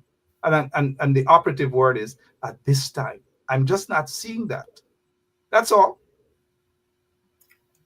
Thank you so much for your perspective, Mr. Benchcop. That was very, very well put. And listen, Mark comes from a place of experience when he has seen these things over and over again. He have been through many, many elections. He's covered a lot of elections. He have a vast amount of experience. So I always believe that his opinions are very, very, very, very valid. And let me just show you the infantile approach with some people, and sometimes I don't even know why I pay them any mind. Let me just show you guys here, because sometimes if you have some ridiculous things to go ahead, Dennis Atwell. Well, we understand Dennis' mindset, but sometimes Dennis is still a brother. And I say this not without much insult to Dennis. Dennis is still a brother. I've been on the picket line with Dennis in front of the Venezuelan embassy.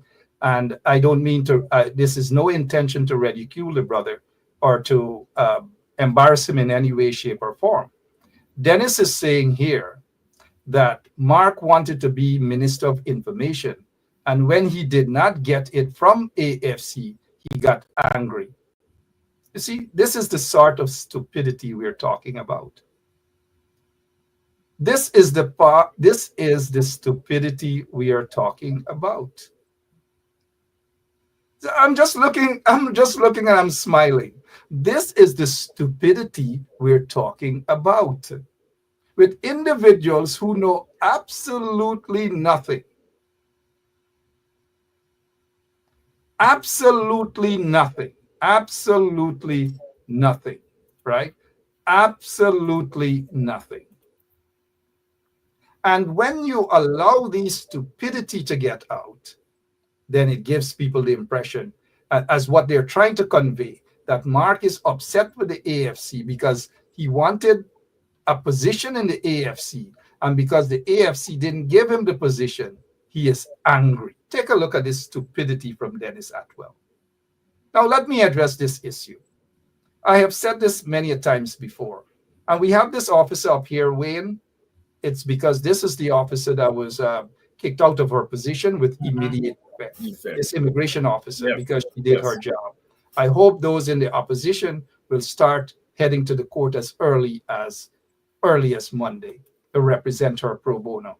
And now let me address this stupidity by Dennis Atwell. It's not an issue whether Mark was ever a AFC or not, and that's the infantile, and you guys could understand why we are where we are sometimes as a people. The AFC, and I'm making this public, at no point in time, absolutely no point in time, have I ever asked anyone. And mind you, if some of you guys are going to be in the audience, this is not a rickety show. So you don't tell people move on and this and that. If you don't like what you're hearing and you're AFC, feel free to go your way. Simple as that. Now, this is a show. This is a show where we edify people, where we are very objective, and we support progress. We do not support stupidity and infantile behavior. Having said that, Dennis Atwell, I wish to remind you guys again, he's a brother. It doesn't matter that he's limited in some areas. It doesn't matter. But I wish to address the brother right now. At no point in time, I wish to make this clear, have I ever asked any political party, none whatsoever, for any position. None whatsoever for any position. At no point in time have I ever had any discussion with the AFC or the coalition government for any position. The only person who offered me a position was the then Prime Minister, Moses Nagamutu. I declined. And the position wasn't Minister of Information. I declined. I declined. In 2011, the AFC asked me what position I wanted. And I'll say this straight up, since Dennis doesn't understand what's going on. And it just shows the mentality. You know, they come out and they make these sort of things. And so in 2011, the AFC asked for my support, and I supported them. In the office, Nigel Yu's office, there was Trotman, Nigel Hughes, Ramjatan, and maybe one other person. And they asked, what do I want? I said, I want absolutely nothing in that meeting. I said, I want absolutely nothing other than if the AFC gets into office, that they should do what is best for the people of Guyana. I want no ministerial position. I want no position. That was said. At that meeting, Ramjatan apologized to me for helping to draft the treason charge against me that cost me 5 years of my life in solitary confinement.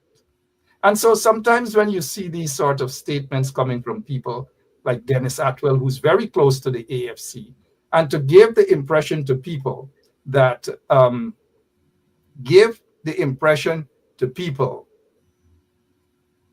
that I am upset with the AFC because I wanted a position, and because the AFC didn't give me a position, that Ben Sharp is now angry. This is so ridiculous. But I'm accustomed to these sort of frivolous, these sort of nonsensical outbursts. And now, after saying what he said, now Dennis comes back. Yes, he admitted that he misspoke, Mark. He admitted. Sorry. So you say what you say, and then you come back and say, okay, Mark, sorry. And these are the kind of things we have to live with. It's politics, but I'm thick-skinned enough. I understand the game. I'm not vexed with Dennis. Dennis is still my brother. I still have appreciation for what he does on the ground, because unlike many people, Dennis is brave. Dennis is still there on the ground. He shows up, he protests, but the only thing when police coming, siren come, he done gone, Dennis gone. But he's a brave brother on the ground. That is Dennis Atwell. And regardless of what he has said, and the frivolous accusation there, but I vex because the AFC give me nothing. It's okay. I'm not angry at Dennis. I wouldn't get vexed with Dennis and get my bumps raised. No, he is still a brother in the struggle. We have different viewpoints. At this point in time, we see some things differently. And that's the politics that I believe in. I'm not going to bash my brother. I ain't got time with that. Well, Mark, look, I'm looking at the comments here. Dennis said, you're still my brother, Mark. I have a lot of regard. No, but here now, don't worry, Dennis. Dennis, try a thing. He get through. And also, the Honorable Camille McKenzie. No, Chino, Mark, I am still your sister. She's saying, Mark, I am still your sister. We had a little lashing there earlier, but I think y'all kissing up and making up slowly. No, So it's I not a like matter that of kissing. It's just trying to put things into perspective. perspective. Right? Yes, yes. My yes. politics is not personal. It's dealing with issues. And sometimes people, their bumps raise when, I offer an opinion. People have their opinion too. Sometimes they're wrong and sometimes they're right. Sometimes I'm wrong about my opinion. Sometimes I'm right. But it's just my opinion. That's all. But Dennis, he tried a thing there and it didn't work. Nobody in the AFC could say I've ever asked for anything. Nobody in the PN's APNU governmental can say that I've ever asked for anything. Absolutely no one. It's not about position for me. Whether you get money or not, you walk, you got. Whether you get a position or not, sorry, you got to walk and walk and walk for the people. And if I didn't believe in the people, I probably would have done hang up my gloves and gone in my corner and live a nice, happy life. But no, I'm still there in the struggle. It doesn't matter. Lock-up threats, death threats, it doesn't matter. And that's the sort of commitment I believe in. And that's the sort of commitment I'm looking for in our leaders. And that is why I say not just song bites, real commitment. That's what Guyanese are looking for. Well, Mr. Benchcop, I cannot disagree with you because there were many, many nights that the PPP would have come and said things and bash the opposition, and there was absolutely no immediate response from the opposition. But you would always come on in the night, you and a few of the other activists, and you guys would always respond on behalf of the opposition. And I also agree with your commitment because the PPP, you said, has been in campaign mode since August, but it appears as if you yourself have even upped the ante. So I know that this election is really closing in upon us, and we need to start getting serious. Mr. Benchcop, your take. We are about to close out the year of 2024, and a coalition is not yet formed. How long do you think that these parties have been apart and not coming together to form a coalition? Let me don't give my opinion. I want yours first. Then I'll chime in with what I believe. Yeah, thank you for that. But I noticed Annette Cummings. Good night, Annette. Annette is asking Mr. Benching. I guess she meant Mr. Benchap. Was Ramjatan in the P? Yes, Ramjatan was part of the PPP when they framed that treason charge against me. And, I understand that it's politics. 5 years of my time, yes, in solitary confinement, it wasn't the easiest, of time. But I'm not going to keep harping on that. I've moved on. But of course, you can't forget all of those sort of painful experiences. You learn from them. But what I understand, it is politics. It is politics. It is what I chose to get involved in. Once I appeared in front of Chief Magistrate Juliet Hole-Allen 3 times in one day. And she shook her head. She said, wait, you just came out of the lockups, Mark. I just put you on self bail. You came back 2 hours after, and you're back again. Another self bail. The point that I'm making is that you got to be persistent. You got to be consistent in what you believe in. This is not about a show for me. This is not about money. This is not about position. And they have some people out there might think that, position, Benchap, Bex, coalition, and give me. No, never asked, never offered, except once, of course, the Prime Minister offered 2 spots somewhere. I said, no, thank you. No, thank you. It's done with. And all I wanted to see the coalition was to stay on the right track, remove some of the square pegs and wrong holes that the coalition had. Let's do what is good for the people. Even though with the mistakes coalition made, the coalition was the best government over the past 25 to 30 years in Guyana. It wasn't easy to clean up the mess left behind by the PPP, the corrupt PPP regime. It wasn't easy to get a coalition with different partners, political parties together. It wasn't easy at all. And I wish, in answering your question, I wish we get back to coalition politics. I do believe it's the only way forward. It's the only way to defeat the corrupt PPP regime. The PNC cannot do it on its own. The AFC, of course, the AFC cannot win an elections on its own. Not this time around, not next time around, probably in the next 25 to 30 years. Having said that, not an insult to the AFC. We're speaking reality here. The PBP and the PNC are the largest political parties in Guyana. And it would be almost impossible for a small party to come and knock them completely off the map. What can happen, of course, is exactly what happened in 2015, a coalition of serious-minded individuals, people who are ready and prepared to go into government and work tirelessly on behalf of the people of Guyana to help to repair the country, bring the country back on track, and represent and take care of the interests of the people, not themselves. Some in the coalition, some ministers in the coalition took care of themselves, friends, and families. However, when compared to all of the ministers in the PPP regime who are taking care of themselves, friends, and families, the coalition basically just had a minor bunch who did that. And that is why, if I have to grade the coalition, I will give them, under the circumstances, I will give the coalition in the management of the country, I'll give them a B minus. They have repaired the country in so many ways in terms of human rights, and that's a big issue for me. People were not being slaughtered left, right, and center under the coalition. Mothers and wives and sisters and brothers were able to sleep knowing that their young brothers would not walk the streets and be gunned down by the police or phantom squads and death squads and so forth. Those days were long gone. And for that, I will always be appreciative of the coalition government for doing just that.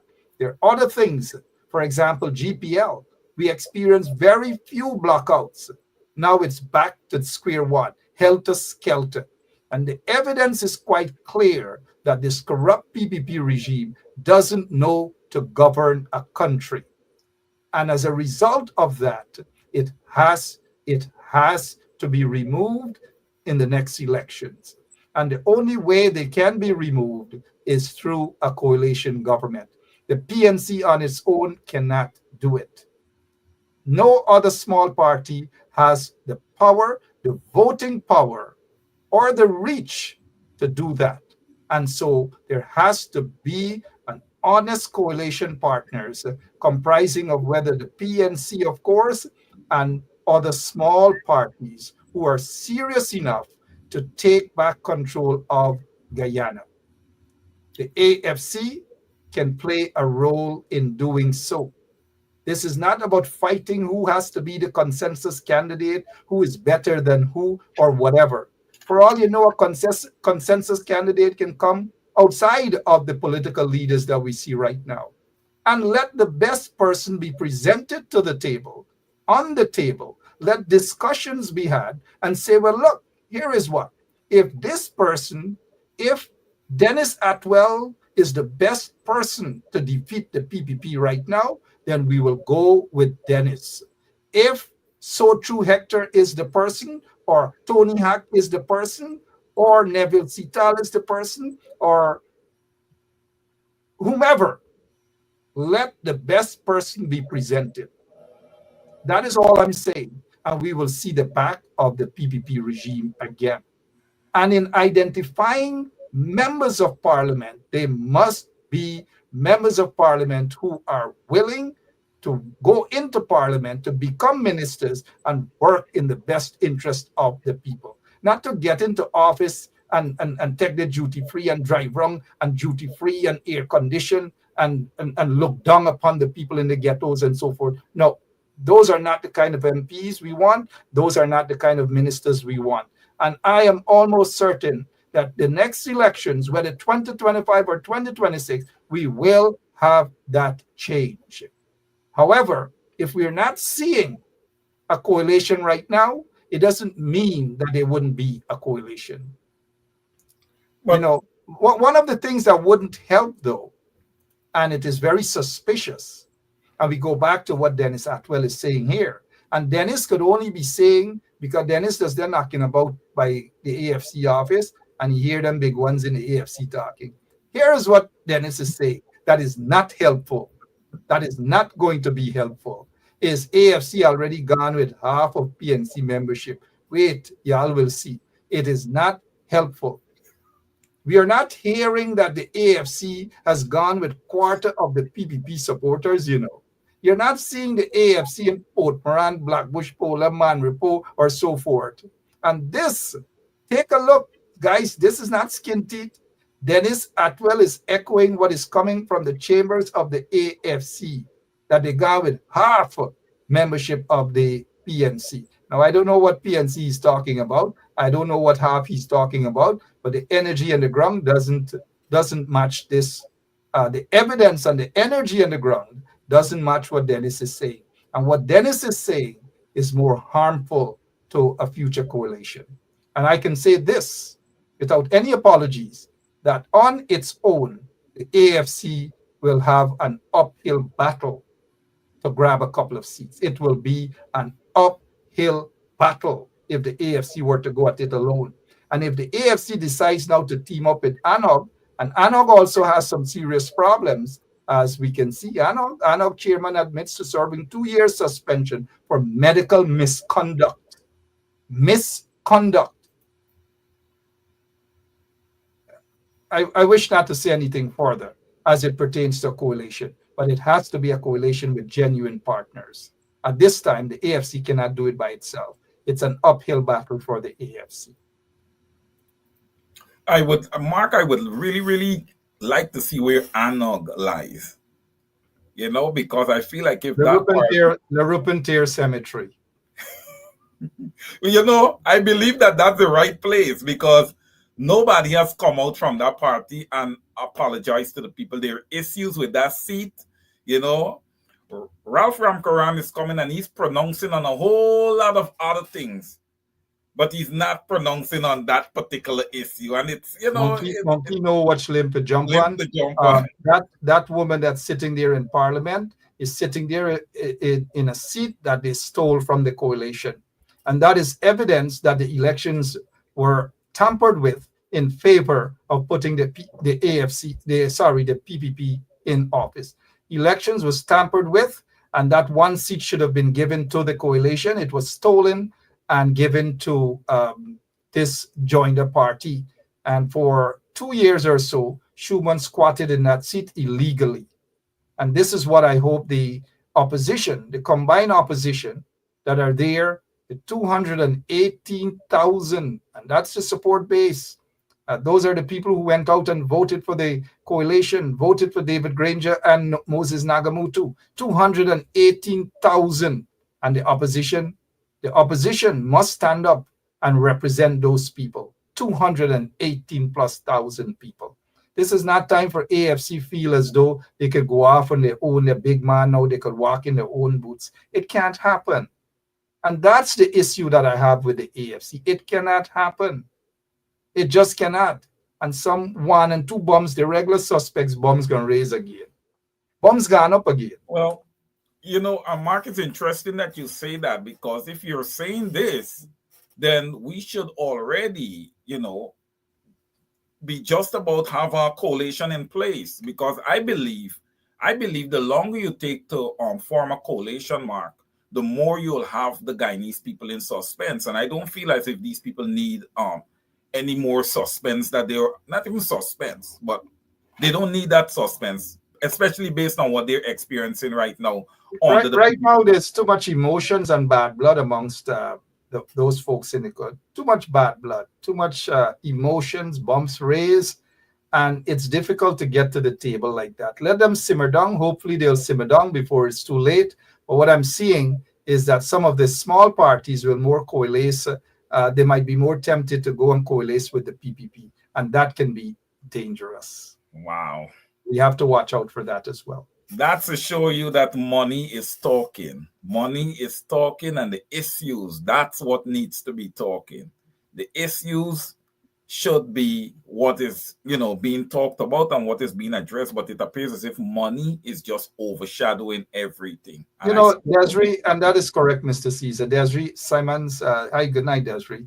Desiree has made a good point here. Dennis just told you all what AFC's strategy is, and that is why the AFC won't be bringing much to the table if and when they form a coalition. And that is so true. And that has always been my point. I continue to be consistent on this particular issue, that if you have a coalition or if you have parties who are in the opposition and they're only going at each other's votes, as Dennis said, because Dennis was probably at the AFC office and then buys a box of cook-up, and whilst he sit down outside eating, he hear the gaff it. And again, Dennis is my friend. I mean no disrespect with a box of cook-up. Right now, I feel like I could eat a box of cook-up too. Now, having said that if you have these opposition parties, and let us say they go to the PNC now and take away the PNC vote, and then they go to the WP and grab 3 members from the WPA. Good night, Dr. David Heights. They take 1 or 2 members from the WPA. And then the WPA goes to the AFC and take 2 or 3 members. And then the WPA goes to the PNC and take a couple members. And then the PNC goes to the AFC and take away a couple of their members, except Dennis, because Dennis gone back with the AFC. And then, what you have basically is a pool of votes that they take 10 from here, this one take back 5 from here, and they're all the same votes. Nobody's going outside of this circle, this opposition circle, and grab votes from the PPP. You're not hearing that these guys are going in, like, for example, the AFC and these people. You're not hearing that they're going into PPP stronghold and grabbing from the PPP. They should be more interested in taking votes from the PPP. We're not seeing any evidence of that, as opposed to just wanting to take votes from the PNC. And once they feel that they're taking votes on the PNC, they feel nice, they feel good. The impression is as though they are basically there to destroy the PNC. And if they're there to destroy the PNC, then how then can they be an effective coalition partner? How then can they be effective? How then can they be trusted? And that's the question. It's just like you and I thieving listeners, even though I know you to thief my listeners them, right? We're not going outside to get more listeners to come in, or we're fighting for the same listeners, fighting for Annette Cummings, we're fighting, but you could take Dennis Atwell. We're fighting for Neville Seatal, we're fighting for Desiree Simmons and Francine and Mary Figueroa and Golly God. We're fighting for them. And that's the opposition. They're all fighting for the same thing. The same thing. We're not seeing them campaigning and being strong in PPP stronghold areas. We're not seeing them. We're just not seeing that at all. And that is painful. That is hurtful to know that they're picking at each other's spy. And they feel the strongest support base right now is the PNC. The biggest voting bloc is the PNC. Let's not fool ourselves.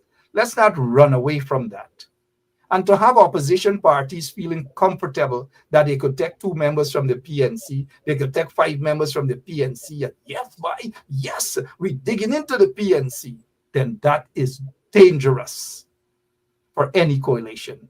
That doesn't show the sign that the coalition partners are serious about the next elections. It doesn't show that they're serious about a coalition. It shows that they want to prove a point that they could take votes, they could take members from the PNC, and they could manage the PNC, and it appears as though their only objective is to weaken the PNC by grabbing the members. So if you get the AFC grab couple members, you get the WPA, well, I wouldn't say that they're grabbing, maybe they have tried, but they realize that that's not the best way forward right now.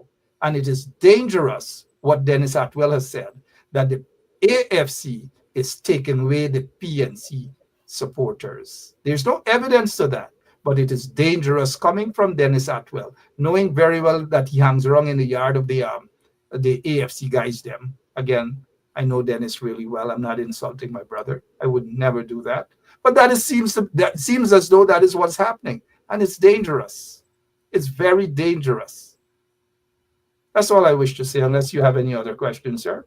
Yeah, I was gonna ask you, Mr. Benchcop, are you aware that the Honorable Miss Simona Brooms has a party also? Are you also aware that Mr. Glenn Lal would have formed a party also? Are you aware of these two? No, there's no evidence that Glenn Lal has formed any party. There is evidence that Miss Simone Brooms has indicated an interest, and it is okay in a democracy. She has indicated an interest, and that's what she has indicated. I am of the view that when the dust is settled, Simona Brooms will be part of a coalition to help to unseat and to get rid of the PPP. As it pertains to Glenn Lal, I don't know that Glenn Lal has formed any party. There's no evidence as such. All I know is that Glenn Lal wants to see the back of the corrupt PPP regime. Yes. And Mr. Glenn Lal has been a part of this fight for some time too. Yes, that's correct, Mark. So, but I do think, though, Mr. Caesar, that the AFC has to play a more honest politics, a more genuine politics in their approach to a coalition. This is not to beat down the PNC. Look, I have issues, yes, with the PNC, but the issues are not so much that I have to say to hell with the AFC. There will be differences, but as long as political parties and members put their differences aside and say, look, let us all work the best interest of the country, the people. I think that's the best way forward. And not because I may beat up one or two times on the PNC means that I hate the PNC. I don't. And our politics we have to be matured in our politics. We cannot have these infantile statements coming from individuals such as Dennis Atwell. It's very infantile and it's immature, of course, infantile, immature. It shows, and the brother likes politics, but it appears that politics doesn't like the brother. Now, I'm not saying this because I don't like Atwell. Atwell is a nice guy. He means well, but I think he's a little bit scattery with his thoughts and his opinions. Mark Tony Hack is saying that Glenn Lal has already formed his party. He was on his WhatsApp page. Well, unless he can say on his WhatsApp or whatever, unless something is officially, something is official. Something is official. Okay. Well, Mark, the other question I had for you, because I noticed Atwell is at it again. Atwell said I had a party that contested the mayorship. Yes, I did. We had a group. We thought that we were the best. It turned out that we didn't. And that's okay. It's part of politics. Abraham Lincoln ran 7 times before he finally got through. There are so many powerful politicians in the United States that ran so many times before they got through. And that is why I'm saying people like Royce Ilford, they ran one time, they get injured. You got to pick up and heal your sore and move forward. That is politics. Barack Obama ran for a state Senate seat in Chicago and he lost. But he didn't put his hands up and give up. He kept the fight going. And you know what happened? He became senator. And you know what happened after he became senator? He became president of the United States of America. Not for 1 term, but 2 terms. Read up on politics a little bit, Dennis. Expand your knowledge a little bit instead of confining it in a AFC matchbox. Now, speaking of Bill Clinton ran for a position in Arkansas. He lost. He ran again. He lost. He became governor. He became I believe a state senator, one of those positions, but he became governor. And after that, guess what? He became president of the United States of America. And guess how he became president of the United States of America? He beat George Bush Sr. He beat George Bush Sr., of course, with the help of a third party, a guy by the name of Ross Perot, who got about 15 or 17% of the votes. And as a result of that, Bill Clinton was elected president of the United States of America. And regardless of the antics in the Oval Office and so forth and so on, the American public voted for him for a second term. Please, please, guys, please. Atwell, Dennis Atwell, read up on some politics. Yes, Janet Elias is correct. The coalition government were against me when I ran for the mayorship of Georgetown, but it doesn't matter. I could have easily said to hell with the coalition, to hell with the, but it again, I'm saying it is politics. It is something that I signed up for. It happens all the time.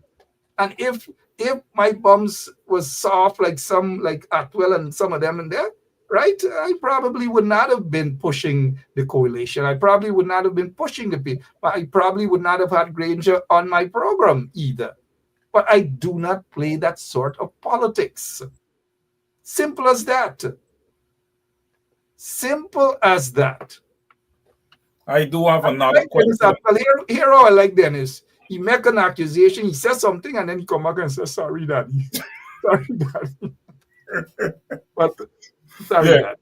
Mark, I have another question for you, but before I even get to that, I'm looking at this. You know, it's Saturday night. I got to go out for dinner. The kids. Yeah, I know.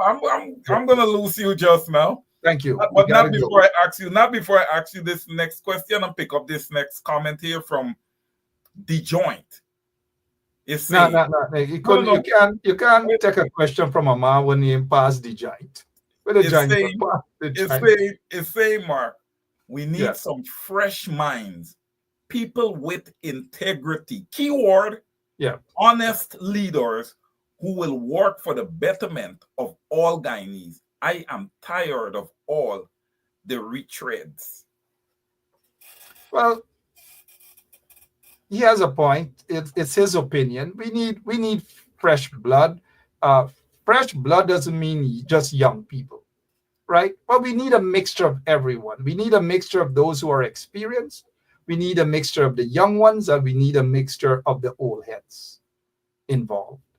And so once all of those people pool their resources, their experiences together, then I think we can move forward. But it doesn't really matter whether it's young, because we get some young people and get no vision, you know.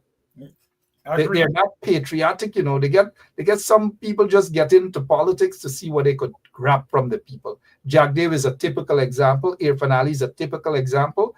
And almost all the people right now, the MPs and the ministers in the PPP, are just that.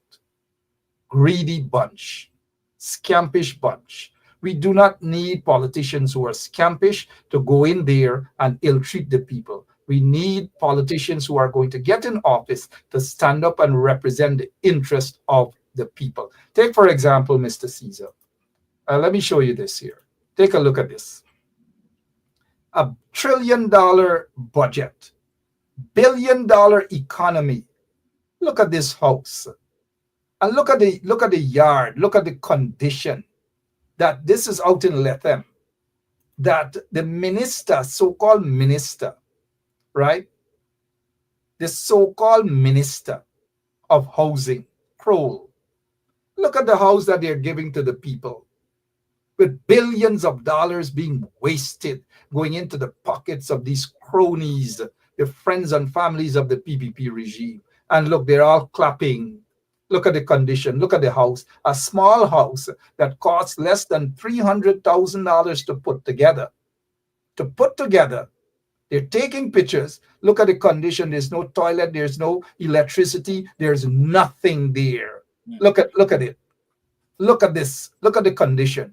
And this goes to show the type of government Guyana has right now. They've got to go, Mr. Caesar. Come 2025 or 2026, they've got to go. Through a coalition, they have to go. A coalition with sincere, honest partners who will hold hands at the table and do what is in the best interest of the country, of the people. Not in their best interest, who gonna get position and who gonna this. If there has to be an outside person, if there has to be someone else to run for president under a coalition, let it be, as long as it's in the best interest of the country and it's in the best interest of the people. And what is right now in the best interest of the country and the people is to see the back of this corrupt PPP regime. They've got to go. Right now, political parties are going to have their differences in the opposition because everyone is fighting for a space. There will be bumps raised. People going to get vexed with each other. But at the end of the day, all of them will have to go to a table and have meaningful discussions, man to man, woman to woman. Leave your bumps outside by the door. Leave Dennis Atwell outside too. Leave them outside, right? And time to have serious discussions. Put all egos aside, and we will see a better opposition. And we will see a stronger coalition. And we will see a stronger coalition government without the likes of corrupt individuals who will take pay to sit and pull a government down. We know of some of those individuals. It has happened before, and we have to prevent it from happening again. But coalition politics and a coalition government will take control of Guyana next elections. And again, I say there can be bruises right now because everybody's running out to galvanize support so that when they get to the table, they can argue from a position of strength. Nobody wants to go at the table and say they only get 2 supporters, except my friend Keith Scott. Good night, Mr. I leave Mr. Scott alone. Nobody wants to go at the table without not having. And so what the AFC is doing, even though they're going into PNC stronghold and keeping the PPP, the PNC supporters, they're going to take that same strength to the table to prove that they're strong. The WPA is going to take the strength to the table to prove that they're strong. And so when they're around the table, they're not going to argue for 2 seats. They're going to argue for 8 seats, 10 seats, 15 seats, 5 seats, 6 seats, and all manner of things. It becomes a bargaining tool. Unfortunately, but that's just what it is, a bargaining tool. At the end, I do see a coalition, but right now they're running helter-skelter, and people are confused by that. But I'm optimistic, though. I'm optimistic. Thank you so much, Mark. And just to summarize there, Mark is trying to say to the opposition, though, from a holistic perspective, keep your eyes on the prize. Thank you so much, Mr. Caesar. Well said. Tomorrow is Rhonda Lane's birthday. Yesterday was yesterday was Sean Ben's birthday. And let us say happy birthday to Sean Ben belatedly. And let us say happy birthday tomorrow to Rhonda Lane, and happy birthday to those who are celebrating their birthdays and so forth and so on. And we appreciate all of our listeners, whether on Over to You, whether it's on Straight Up, whether it's on any programs that we have on Bench Up Radio. We are very much appreciative of that. We may not say things that you guys agree all the time, but that's the democracy that I believe in. And sometimes in politics, if you really can't stand the heat, sometimes in politics, you just got to come out. That's why when these people put themselves up to be politicians and they put themselves up to be ministers and MPs, they got to stand the heat. They got to stand the heat. Y'all think it's two cents thing, some people tell me.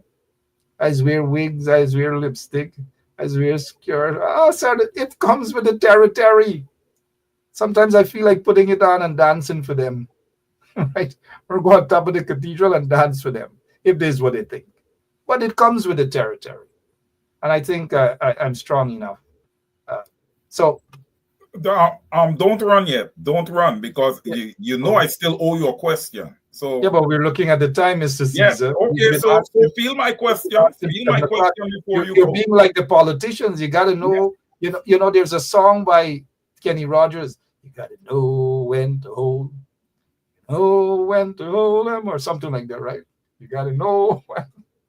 Well, you know what? We got to go ahead though. Let me hear. What's the you know question? What?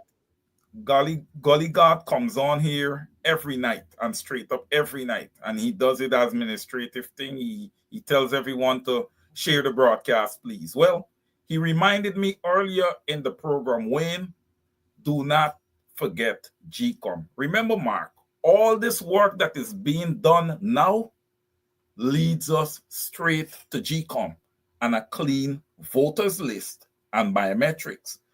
You also would have led me into the question when you would have said elections in 2025 or 2026. When I hear you say things like that, hey, you open the gate for me to ask questions. All right. Now, it has been known during and after the 2020 elections that the voters list that was being used for those elections was not a good list. It was a bloated list. That would have happened, Mark, since March 2020. We are in December of 2024, Mark. Why is the voters list not addressed? Is it that the opposition would have dropped the ball on this issue and they should have been more pressure up front? Because when you say 2026, it is telling me that GCOM would need further time to have a clean list and probably biometrics. Why is this? Why should elections be delayed when we knew that there was a problem with the list since 2020 and we have passed so many budgets that we could have placed in that budget a large sum of money to be allocated to the Guyana Elections Commission to do house-to-house registration? Why are we sitting in this position, Mr. Benchcap? Can you please elaborate? Thank you. All right. Not much to say other than we'll continue to talk, and the politicians will have to do what they have to do and increase the pressure on GCOM. I think time has come for talking to seize and action, and that's the only thing I wish to say at this time. But there are lots and lots of questions, questionable conducts there at GCOM. It needs to be addressed. It should have been addressed, but I'm glad that I'm hearing some people who were silent on the issue of GCOM, on the issue of the chairmanship of GCOM. They're finally letting their voices be heard. And so those voices that are now being heard are welcome voices, albeit they were silent over the past 4 years.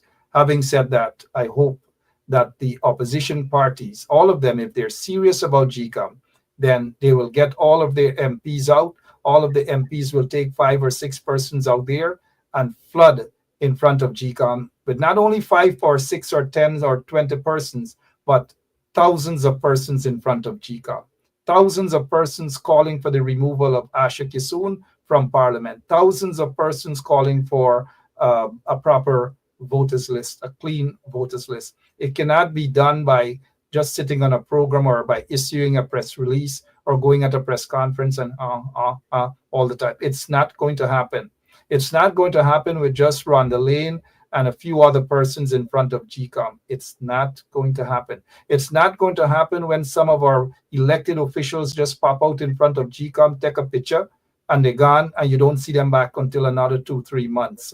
It is not going to happen like that. Consistency and large numbers in front of GCOM will send that message. If thousands of people are in front of GCOM, Claudia Singh would not be as brave as she is by saying she ain't going no way. When she ready for go, she gonna go, right? It is only because they do not see the numbers out there in front of GCOM. And when they look through the window, they probably laugh at what's happening there with that low turnout every single time. 1 day per week for just half hour, 45 minutes also isn't going to do the trick. I know people like Rhonda Lane are prepared for the struggle. Rhonda Lane, if she can be out there every single day, she will be out there. And there's scores of other people like Rhonda Lane. But people are not seeing the seriousness in the opposition when they only go out 1 day per week and expect to have change at GCOM. It is not going to happen unless thousands of people show up in front of GCOM. Thank you, though, for having me this evening. And yeah, appreciate it. Thank you, Mark, for accepting my invite. I know it was very late, but I thank you for obliging. This was an excellent show, very, very edifying, and I know that the viewers and listeners here tonight would have really enjoyed this program. And guys, I really, really do love your interactions. You guys are very, very intelligent. Mark, thank you so much for coming on. Okay, and we're going to prepare to wrap up now, ladies and gentlemen. I want to thank each and every one of you for joining tonight. Sean Anthony Ben, happy belated birthday to you, my brother. You're a consistent listener of this program and the Straight Up programs. Miss Rhonda Lane, I know that you're celebrating your birthday tomorrow. I am going to be in Boston. 85th birth anniversary. 85th birth anniversary. Happy 85th birth anniversary, Miss Rhonda Lane. Sean Anthony Ben yesterday celebrated his 70th birth anniversary, and we just 85th birth. And I know Rhonda Lane is laughing. Rhonda is not 85, guys. Rhonda is not 85. We see Kevin Coke and his stupidity about hair dye. I don't know why are these people so irrelevant? But Mark and his hair dye. I've never had any hair dye probably in hundreds of years, and it just shows the stupidity of people who are on the show for a distraction. It is not like it's you say it over and over and over. It doesn't become a joke. It becomes stupid. And so whoever Kevin Coke is just went to finish off with his Coke. So yes, Wayne, but I was going to say that of course Rhonda Lane is not 85. Rhonda Lane is still very young, and we are appreciative of folks like Rhonda Lane doing what she does on the ground. Again, thank you so much, and thanks to your listeners as we prepare to head out of here. It's been 2+ hours. Yes. They got their money's worth tonight, man. They really did. Yeah, so thank you guys for joining. We are going to take our leave of tonight's program. Again, you're going to be out in the highways and byways. Please be careful, okay? Drive for yourself, drive for others, you know. You go out and you take a few drinks. Don't forget, have somebody else take the wheel or call for a taxi. I want all of you guys to stay very safe.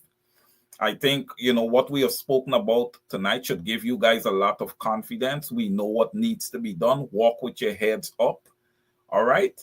And hang in there, okay? Take care, everyone. Until next Saturday. And don't forget, we have programming on Bench Corp Radio tomorrow. And also not tomorrow. Tomorrow and Monday. Tomorrow, right. Yes. Thanks. All right, Mark. Thank you so much. And good evening, everyone. Good. Sit there and fabricate that. Unless you say who the person is, I can't comment on anonymous people. Okay, well, let's talk about specific individuals. What is your relationship with Mr. Su Jurong? Su?